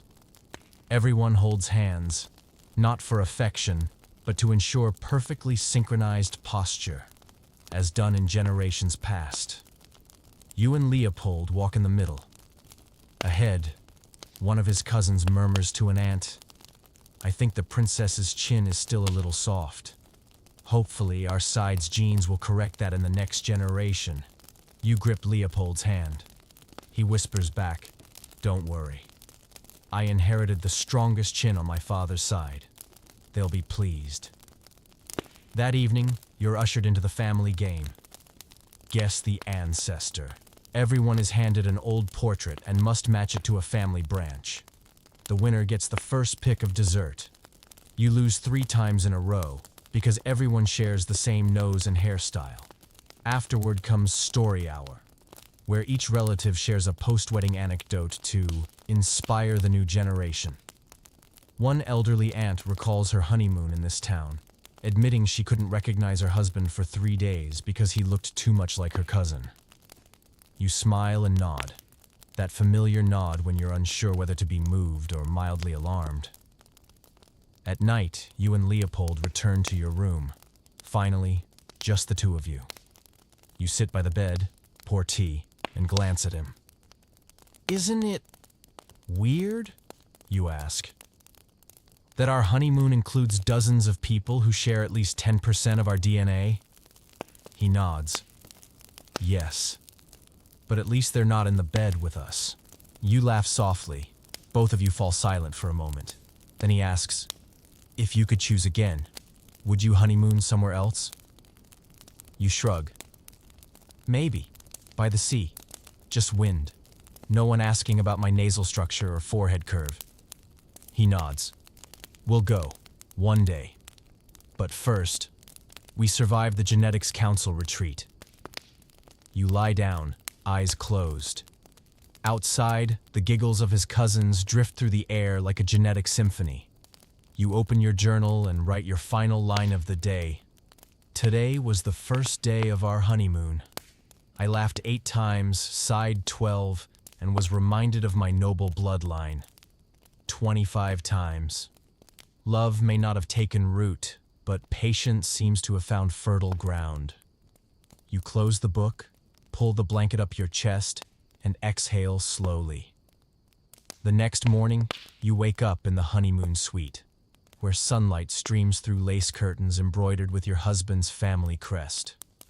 On the table, rather than fresh flowers or postcards, is a sealed letter stamped in red wax, bearing the insignia of your new in-laws. You open it. Inside is a handwritten letter, a neat, delicate script, as if the writer were transcribing scripture rather than simply writing a note. The title reads, "A Gentle Guide for Our Dear Daughter-in-Law. Noble Reproduction Etiquette." You exhale slowly, then begin to read. "My dear, I trust you had a fulfilling honeymoon with Leopold, at least in symbolic terms. Now, it is time to embark on the most sacred journey for any woman in our lineage, ensuring the continuation of our noble bloodline. Please don't worry. We've done this for centuries, and if all the aunts, mothers, and grandmothers in this family have managed, you will too. Below are a few gentle guidelines to help you produce a correctly distinguished heir." You pause and pour yourself a cup of tea, unsure whether to smile or summon the court physician for emotional support. 1. The firstborn should ideally arrive in spring. Statistics show that 73% of our kings born in April have well-balanced jawlines and exceptional diplomatic skills. If the child is born in autumn by chance, that's acceptable, though you'll need a special diet to balance out their temperamental disposition. You blink. Leopold walks into the room, sees the letter in your hand, and asks, "Who's it from?" You hold it up. "Your mother. About reproduction." He nods, unbothered. "She's very organized. Once made a spreadsheet to track the eye colors of third cousins." You keep reading. 2. Avoid white beans in the first trimester. They may blur forehead gene clarity. Instead, focus on 3-year-aged hard cheeses and pomegranates to fortify jaw and temple definition. You think about the white bean porridge you almost ordered for breakfast and quietly change your mind. 3. During pregnancy, regularly gaze at portraits of ancestors. Modern science hasn't confirmed this, but frequent exposure revives the memory of noble gene formation. You glance up at the massive portrait of Leopold's great-grandfather above the bed, the one with a jaw sharp enough to split logs. You think, maybe our child should look at a different painting. You're about to fold the letter when you notice the postscript. P.S. If possible, place your hand on your stomach each morning and whisper the names of your maternal ancestors, 3 generations back. That's how Leopold's grandmother did it. And as you can see, Leopold turned out splendidly. You set the letter down and glance at Leopold, now fumbling with his cravat for the afternoon's post-marriage committee tea. You ask softly, "Do you ever feel pressured?" He thinks for a moment. Not really, just like science, but from another century. Both of you laugh. That afternoon, you're invited to the Historical Reproduction Roundtable with the women of your husband's lineage. 12 aunts gather in a circle, each holding a family birth journal. One share. I had all 3 of mine during full moons, best for yin-yang harmony. First looked like his father, second like his grandfather, and the third like my husband's biological mother. You smile politely, clutching your teacup like the only source of warmth in the room not genetically inherited. Later, back in your suite, you open your journal and write, "Today I learned that giving birth in this family is not just a duty. It's a ritual, a calculation, an exam. And it seems the grade is based less on health and more on jawline precision and eyelash length." You close the journal and lie on the bed, the letter still in your hand. You don't feel angry or sad, just quietly aware that you live in a world where emotions are graphed and faith is tied to chromosomes. You think to yourself, if my future child ends up looking just like me, they'll probably ask, "Whose gene gave you those slightly rounded eyebrows?" You smile faintly, then drift into a gentle nap as the evening breeze brushes past the pines outside, like a lullaby for a young mother preparing to step into a world where motherhood comes with a family tree chart. That afternoon, after a quiet tea by the window and a freshly penned journal entry, you receive a formal invitation, delivered in a cream-colored silk envelope embossed in gold with the words, "You are cordially invited to the fertility celebration banquet, hosted by the Maternal Aunt Council." You read it 3 times. I still can't quite believe you've just been invited to a party celebrating your uterus, but you nod anyway. Declining a Maternal Aunt Council invite is equivalent to being cut from the inheritance list for the region's most prized hand-embroidered handkerchief. You choose a pale lavender silk dress, appropriate for joyful anticipation, yet maintaining restraint, as Lady Margareta would say. Leopold walks you to the door and whispers, "They once invited me to a similar banquet. For testicular readiness. You're not alone." You arrive at the banquet hall, a room glowing with candlelight, white lace tablecloths, and red roses. Each chair is labeled not with names, but with genealogical branch crests. No one is dressed casually. Every aunt, cousin, and great-niece is in full formal wear as if attending a royal ball. But instead of dance gossip or tea menus, the topic is your uterus. You sit between Aunt Felicia and Great-Aunt Georgina, who immediately lean in, eyes gleaming like reporters chasing a scandal. "So, my dear, any fluttering yet? The ovaries stirring at all?" You haven't even opened your mouth when Felicia adds, "When I was your age, my womb ran like a Swiss clock. Didn't need doctors, just had to sniff the tea to know I was due." You nod and take a huge sip of water. The evening's host, your husband's maternal grandmother, taps her wine glass and delivers the opening toast. "We gather here to celebrate genetic harmony and to pray that the young lady's womb thrives by ancestral expectations. Please raise your glasses to thick endometrium and plump cooperative eggs. You do your best not to spit out your drink." Everyone toasts with sparkling eyes. One great-aunt even pulls out a wax uterus model from her purse and places it beside her napkin for reference. The meal begins with an appetizer called genetic eggs, hard-boiled, served with herbs from the matriarch's garden, believed to stimulate forehead growth in future generations. The entree? Endometrial layer cake, 3 tiers of almond flour sponge, spiraled to represent the menstrual cycle. Each slice is examined approvingly, thick, soft, with good elasticity, like the ideal uterus. You eat each bite like you're at a historical gynecology seminar. Halfway through, The game Predict the Future Baby Traits begins. Everyone receives a card and must guess 1. Length of the right toe 2. Chin angle degree 3. Forehead to cheekbone ratio 4. Likelihood of left-handedness. You glance at the card, then at the ants excitedly sketching gene charts. You think to yourself, if this baby doesn't meet these artistic genetic standards, they'll probably request a paternity test. The dessert is rose blossom gelato sprinkled with orchid seed, which is great for pelvic alignment. Then begins the story circle.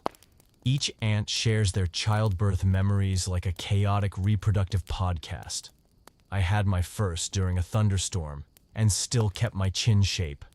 I gave birth mid-harpsichord lesson. The baby had perfect pitch. You smile, unsure whether to admire them or quietly exit. At the end, you're gifted a silk-bound notebook titled Uterus Journey, Track and Cherish. Inside are pages to record, dates, flutter feelings, and how many sighs you let out each time someone asks, "Any baby news yet?" Back in your room, notebook in hand, your head still spinning from layer cake uterus imagery. You find Leopold reading. He looks up. "You okay?" You sit beside him, sighing. They know more about my body than I do. He nods. They once threatened to examine my testicles using herbal tea. You both laugh, tired, soft, but allies. You open your journal and write, "Today, I attended a fertility banquet. There were flowers, cake, and even a wax uterus model. No one asked what I wanted, just whether the baby would resemble great-grandfather. But the dessert was good." You close the journal, switch off the light, and whisper, "If someone asks about my eggs tomorrow, I'll just say, let them hatch in peace."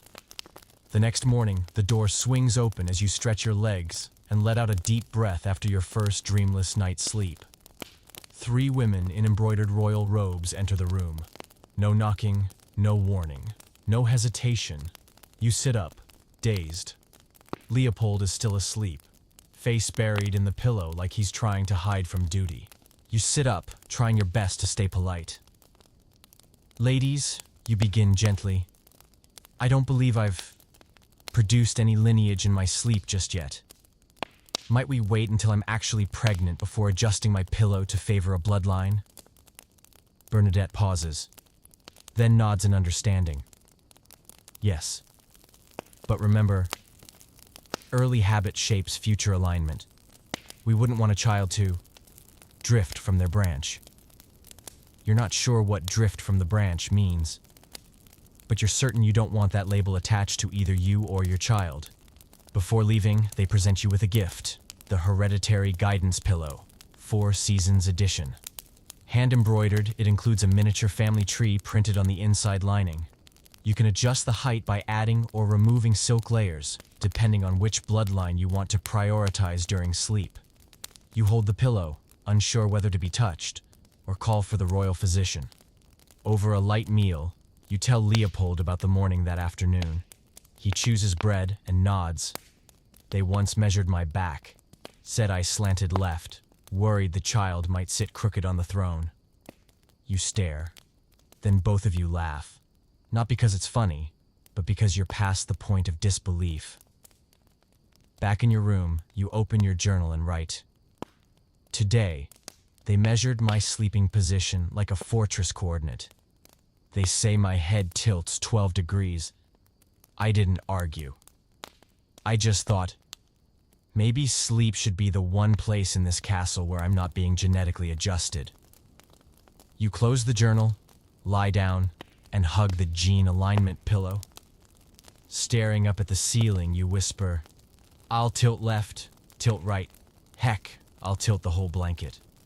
As long as I can sleep without being tracked by ancestry charts." That night, you drift off to sleep in the embrace of your hereditary alignment pillow under the dim glow of a scented candle made from specially processed sheep tallow, vanilla, pine wood, and the subtle aroma of genetic pressure. Sleep comes slowly, but when it arrives, it brings something you've never dreamed of before. You find yourself in a round room, the walls covered with portraits of ancestors. Not paintings, but living, moving faces. All of them are watching you. You take a step, and each step feels like a generation. The first face stares, square jaw, high forehead, thick brows.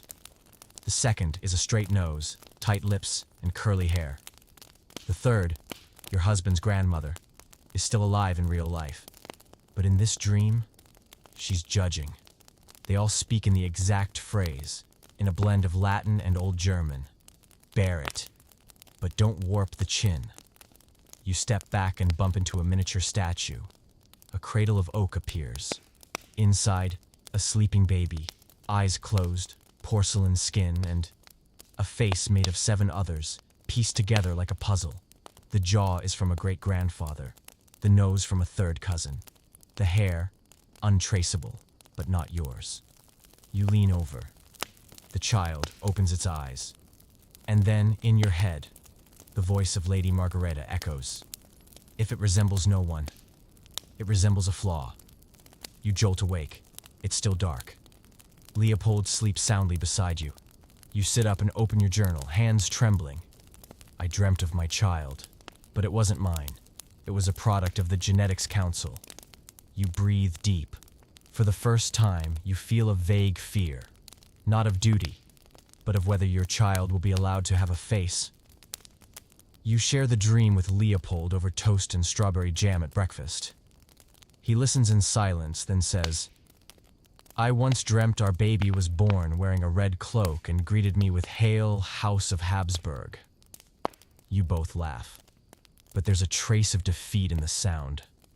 Later, you walk in the garden trying to shake off the dream, but everything reminds you. The sparrows chirp, and it sounds suspiciously like Jean. A leaf twirls down like an ancestral DNA report from heaven. You sit on a stone bench, gazing up at the sky, and you realize you've been so conditioned to expect this child to be a perfect replica that your mind has started assembling it, even before your body has. You remember the wedding blessings. May the child have ears like his father's side. Let the cheeks be round like great granny's. Black eyes, high forehead, broad shoulders. All 3? That's a miracle. No one asked what you wanted. No one asked if you were afraid. That afternoon, you decide to write a letter. Not to send, just for yourself and for your unborn child. Dear child, I don't know who you'll resemble. Maybe you'll have a chin from someone who lived 300 years ago. Maybe you'll be compared to someone I've never met. But I hope that if there's anything truly yours, you won't be afraid of it. I'll protect that part like it's the rarest treasure. I can't promise to defy the family tree, but I can promise to let you be yourself, even just a little. Love, Mom. You fold the letter and place it gently inside your journal, and for the first time, you feel a little lighter. That night, you dream again. But this time, the child in the cradle has no face yet. Soft, undefined. And instead of ancestral whispers, you hear only a quiet breath, your own. You wake up smiling. Not because you know how it'll all turn out, but because, at least this time, your dream wasn't a backup copy of a genealogy chart. You lie back down and whisper, if my child is born not looking like anyone else, then maybe they just look like themselves. The next morning, as you sipped chamomile tea by the window, a servant entered carrying a thick dossier bound with a red ribbon and embossed with your husband's family crest in gold. She bowed and said, in a tone that felt more ceremonial than casual, Your Highness, it is time to begin the naming process. You nearly dropped your teacup. For whom? You asked, watching the steam curl from your drink. For your firstborn, she replied evenly. Tradition requires the process to begin no later than 9 months before birth, to avoid conflicts with any ancestors from the last 7 generations, and to ensure the embroidery of the monogrammed pillow is ready before labor. You gently set down your teacup and opened the dossier. The first page read, in regal typeface, "Approved royal lineage names, official registry." Beneath it lay an alphabetized sea of Latin-rooted names. 1. Anastasius, used 7 times. 2. Beatrix, used 12 times, including Beatrix the 5, the one who held the mace. 3. Constance, used 4 times but banned due to a spilled tea scandal in 1611. 4. Dorothea, pre-embroidered handkerchiefs available. 5. Euphemia, used 2 times but discouraged due to pronunciation challenges when drowsy. By page 3, your eyes were blurring. Over 90% of names came annotated. Used in the 17th century. Carries foundational virtue. Tied to the maternal cheekbone line. Or worse, do not use if born in November. Overlaps with the name of one who married her cousin and sparked a minor succession war. Leopold walked in just as you were scribbling stars next to the name Felix. Short, gentle, and charming. He glanced over and chuckled softly. "You haven't seen the feedback stage yet, have you?" You blinked. Feedback? Moments later, a second servant entered with a stack of printed response forms, already filled in by 10 extended family members, from great-grandmothers to cloistered cousins. Each proposed name had been rated under categories like 1. Pleasant emotional association. 2. Risk of repetition. 3. Mild offense. Potential. 4. Name previously associated with questionable conduct. You entered Felix for review. Leopold's great-aunt checked. Suggests lax morals. His uncle crossed it out entirely. Incompatible with medieval jawlines. Only a distant cousin wrote, "Adorable. For a dog." You rubbed your temples. Leopold covered his mouth, trying not to laugh. Later you were summoned to the name sentiment chamber, where ladies of the house offered live commentary on your preferred selections. One aunt initially approved of Isadora, but then backtracked. "Ah, no. Isadora eloped with an Italian poet once. Tradition forbids." You suggested Lucian. The room gasped. "Lucian," Leopold's grandmother cried. "That was the man who lost a priceless bottle of wine in 1653. Absolutely not. Never again." By the end of the day, your original list of 15 had been whittled down to 2 names deemed conditionally acceptable. One was Theodora VI, and the other was Gottfried, but only if the child has naturally aligned teeth. That night, you returned to your room, opened your journal, and wrote, "Today, I learned that choosing a name isn't about beauty. It's about precedent. Every name is a badge for someone else's shadow." Later, as you and Leopold sat beneath candlelight, rereading the shortlist, he asked gently, "What name would you choose?" "Something not on the list," you said, "though I'm not sure I'm allowed." He took your hand and whispered, "If it's our child, then the name should start with us." You nodded, and a quiet calm settled over you. You picked up a fresh sheet of paper, and this time wrote Felix in gold ink. You underlined it, twice, and you smiled. "My love," you whispered to the future, "whatever name you carry, I just hope it does not make you feel like a relic of a family archive." Just as you finished half a slice of cherry jam toast that morning, a servant arrived carrying a single sheet of parchment. It's not a cycle calendar, not a genealogical chart, but a fetal portrait schedule.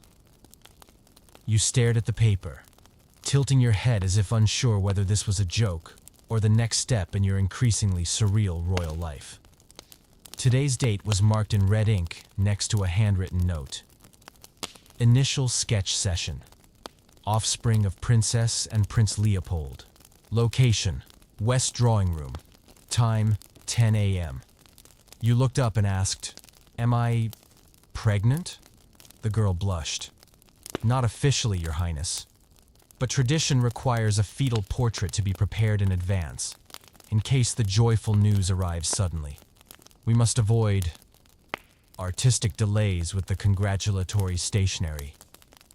You nodded, like someone already too accustomed to starring in a hereditary drama with no final act. Minutes later, you were led to the West Drawing Room, where the air smelled faintly of oil paint and charcoal dust. Court painter Sir Aurelius, a wiry older man with a sweeping mustache and ink-stained fingers, bowed to you and Leopold, then gestured toward the canvas. "Your Highness," he said, "today we begin the noble child's hypothetical portrait. The first version will be gender-neutral, easier to modify once the approved gene template is finalized." You hadn't even sat down before he placed a dossier on the table. Combined genetic reference, both lineages. Page 1, potential forehead maps. Page 2, branching nose types. Page 3, standard court cheekbone angles, 14th to 17th century. He picked up a pencil and nodded to himself. "We'll begin with the base, the chin. I suggest chin type 3, a hybrid of the paternal great-grandfather and Lady Lisette of the maternal side. Then we'll add eyes, gentle, yet historically deep." You sighed, resting a hand on your still flat stomach.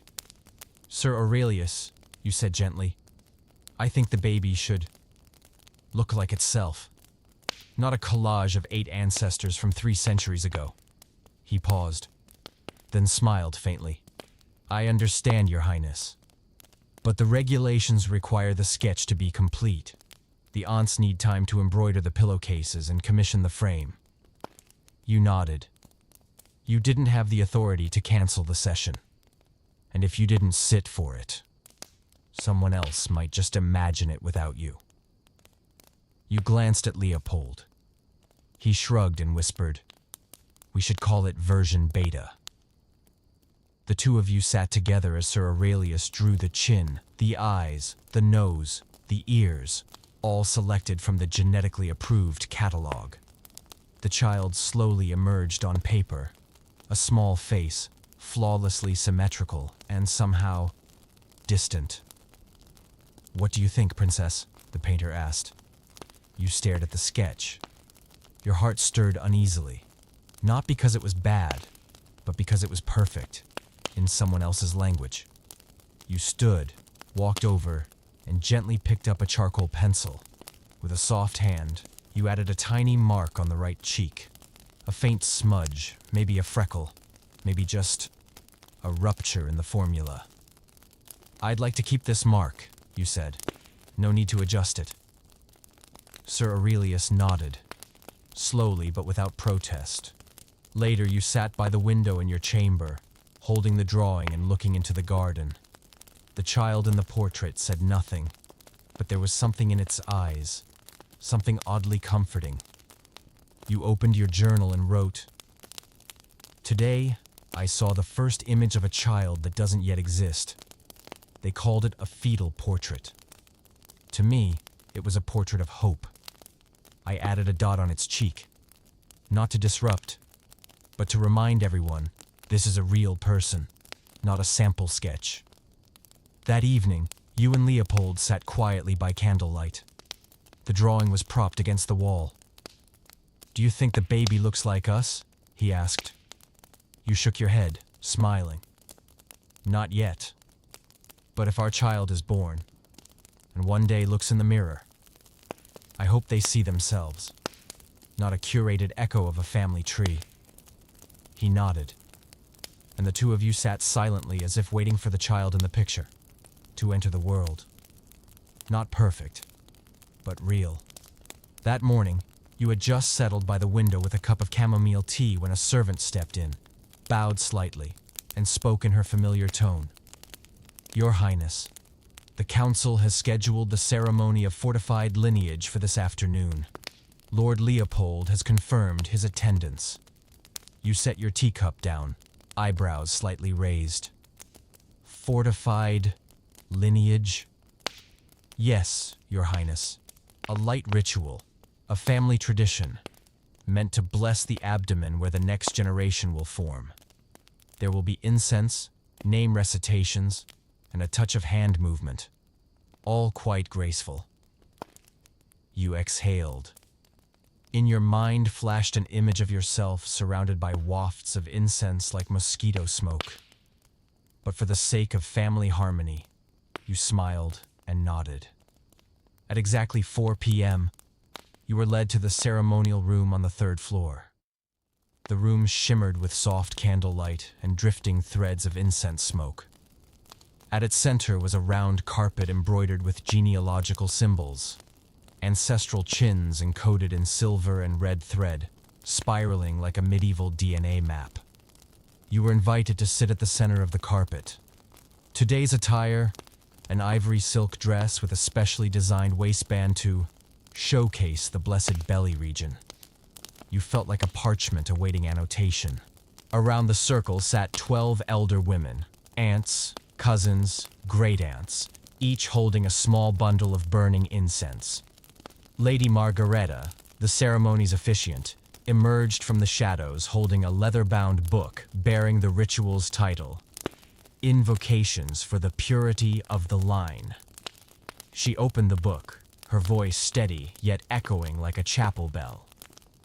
We gather here to cast our hopes upon this noble womb, where the future shall take root. We burn incense from a 1,000-year-old tree to purify worldly dust, and to remind the bloodline that we remain loyal. The 12 women knelt in unison at her signal, lifting their incense high. The smoke spiraled upward, drifting like ethereal strands of unseen genes. Now begins the chant of chins, she said, turning a page. You sighed quietly. You'd heard of chanting saints' names, even sacred verses. But this was a recital of the family's most storied chins. She began. The chin of Lord Wilhelm, strong as a fortress wall. The chin of Queen Beatrix, sharp as no blade could sever.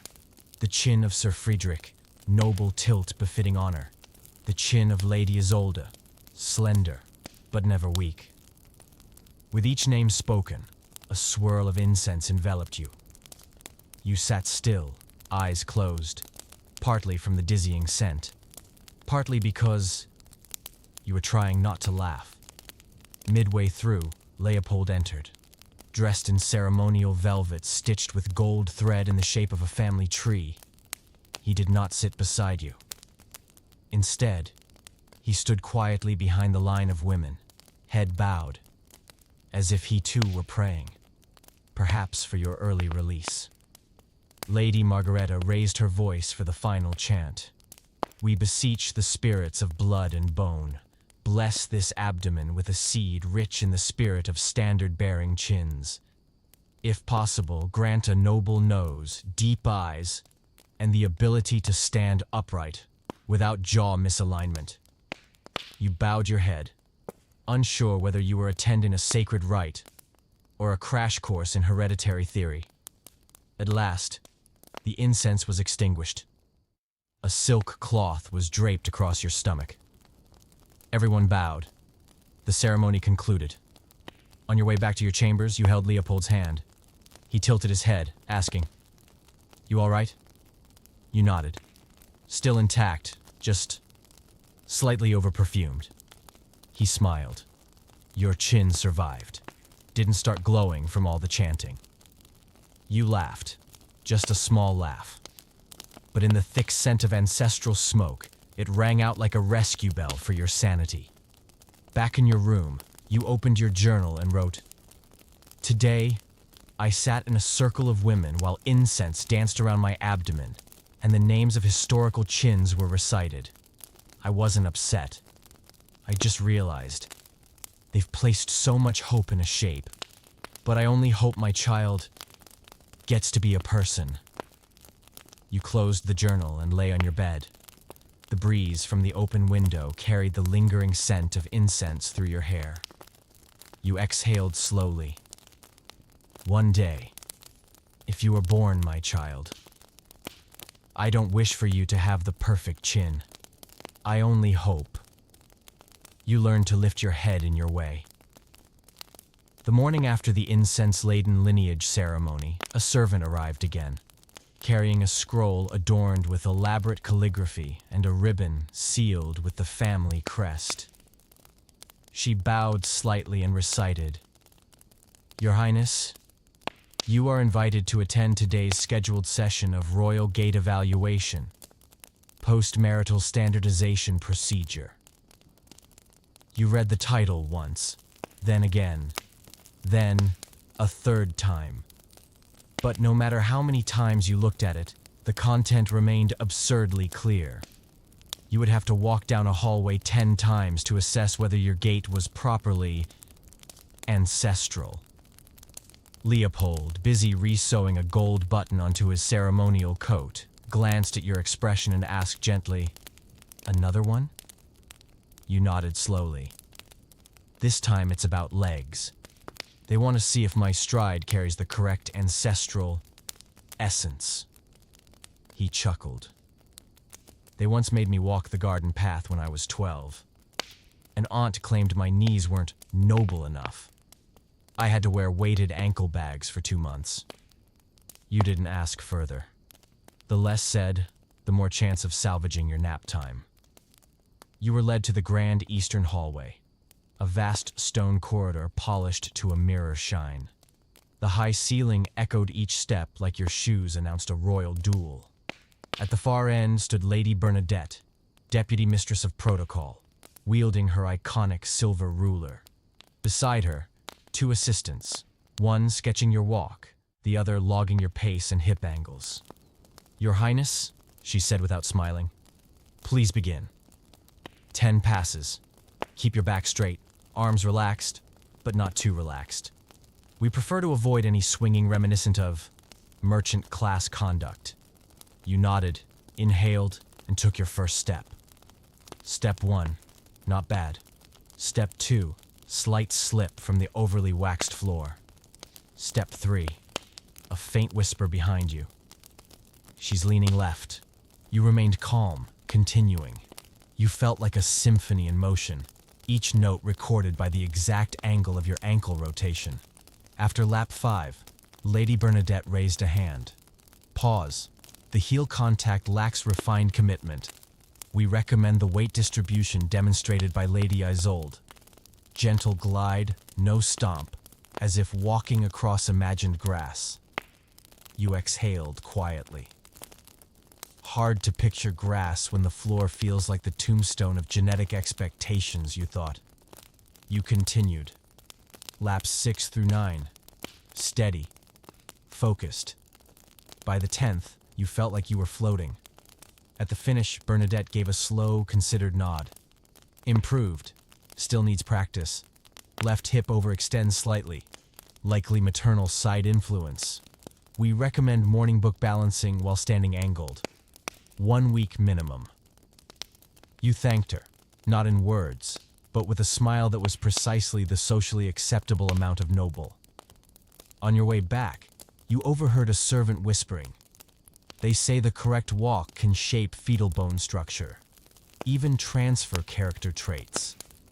Back in your room, you removed your shoes, collapsed on the bed, and opened your journal. "Today, I walked 10 times down a hallway to prove my left hip was appropriately genealogical. I don't feel hurt. I just feel tired. Because in this palace, they don't just want to know who you are. They want every step you take to remember where you came from." That evening, you and Leopold strolled in the garden. No one told you how to walk. You moved freely, your shoes tapping softly on the stone path. He glanced at you, smiling. "You're walking like a commoner now." You shrugged. "At least commoners are allowed to wander." He nodded. "I like your slightly tilted walk." You turned to him. Tilted left or tilted right? He said, tilted toward freedom. You smiled, then squeezed his hand tightly. If our child learns to walk from you, he said, I hope they won't just walk right. I hope they'll be brave enough to walk away from these halls. You didn't answer, but in your heart, you just completed the most crucial corridor of all. The one from duty to desire. That morning, just as you finished your breakfast of buttered pastries and rose tea, a servant arrived bearing a stiff gold-trimmed card laced with embroidered edging and an inscription in gilt. Welcome to the royal visitation season, ceremony rehearsal for greeting by genealogical rank. You read it once, then twice, then a third time, biting your lips slightly. You turn to Leopold, who was reading by the window. We have to learn how to greet people based on their genetic rank. He didn't even look up from his book. Greet the wrong person the wrong way. That's a crime against decorum. Greet them properly. You avoid a civil war at brunch. You sighed. It's so strange. Out there, people greet one another out of courtesy. Here, we have to consult the family tree before we even nod. You were led to the ceremony training hall, a long stone chamber with a crimson runner stretching down its center. Each seat flanking the aisle had a bust, sculpted likenesses of various noble relatives scheduled to visit that week. The instructor was Lady Isolde, a sharply dressed woman with eyes like needlepoints and a voice wound as tightly as a clock spring. Greetings, Your Highness, she said crisply, are the combined arts of genealogical memory and spinal restraint. You were handed a thick manual titled, Bowing Without Error, Applying Bloodlines to Proper Bending Angles. Page 1 featured a precise gradient chart, 1.5 degree tilt for maternal third-degree relatives.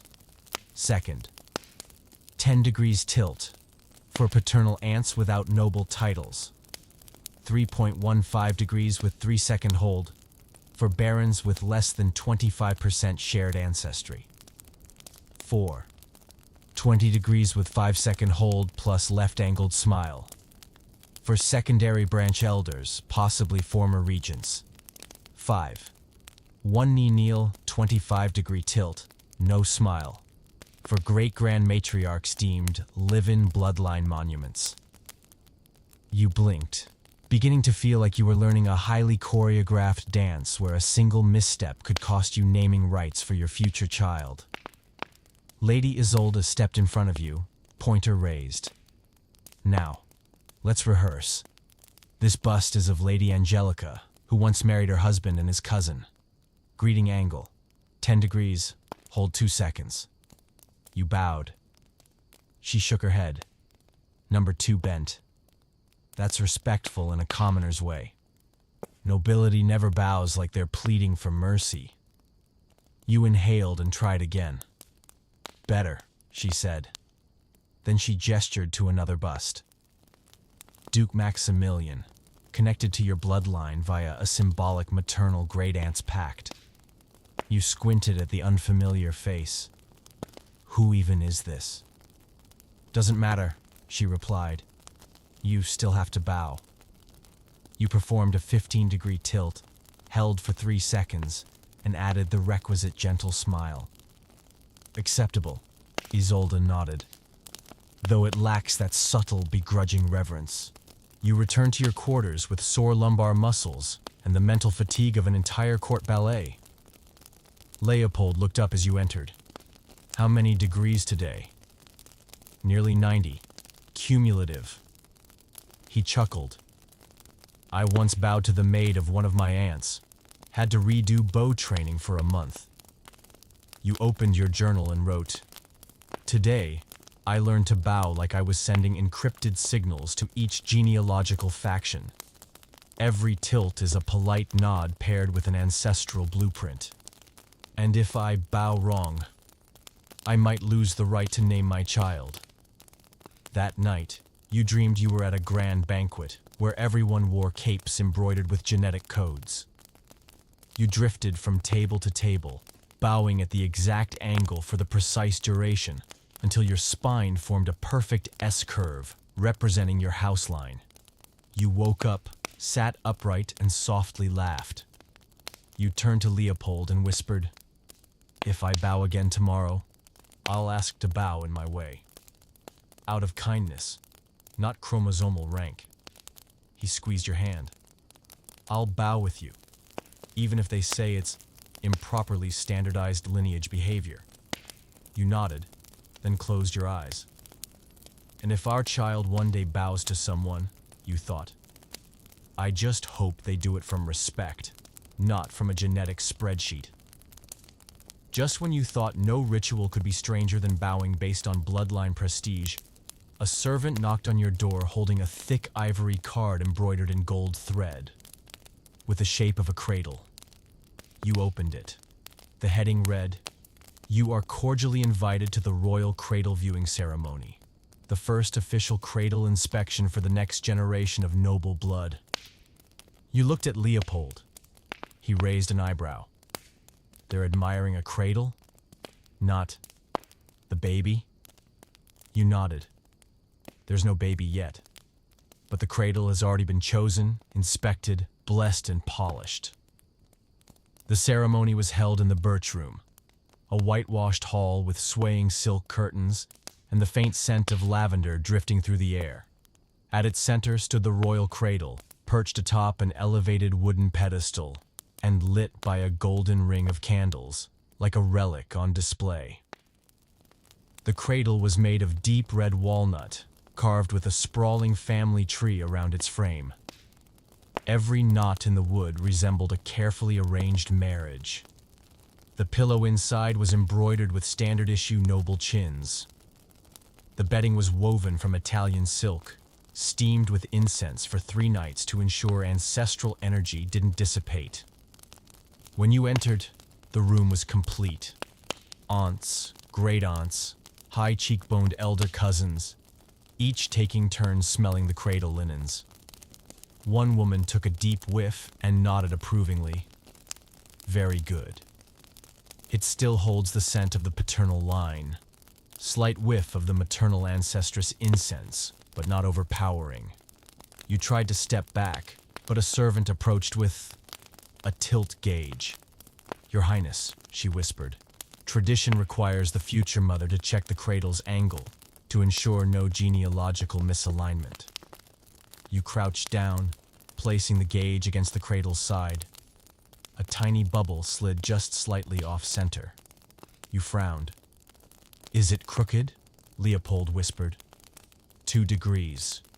Hopefully not enough to disrupt the bloodline's arc. Guests began gathering around the cradle, debating. "The cradle should tilt slightly to the right," said one, "so the side of the brain handling hereditary memory gets more stimulation." "No," countered another. "Tilt it left to prevent eccentric personality development."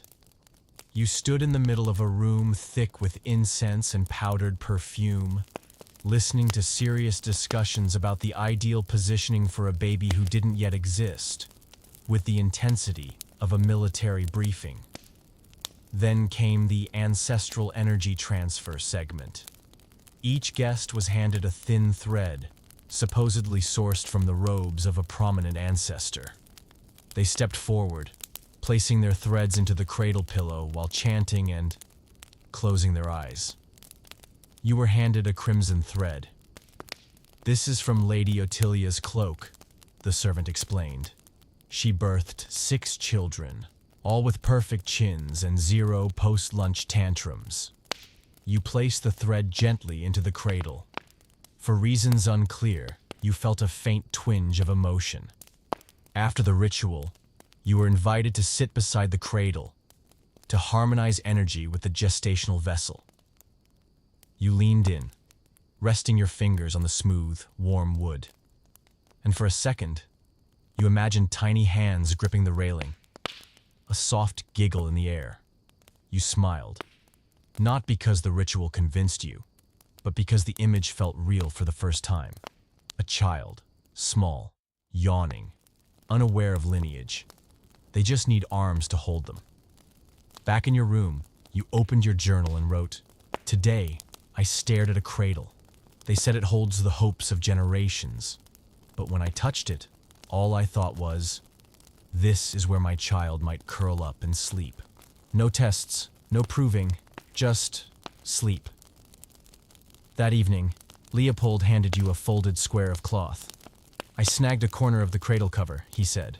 "So one day, if our kid falls off a bike, we can say, 'Hey, you used to be swaddled in fabric worth more than a treasury.'"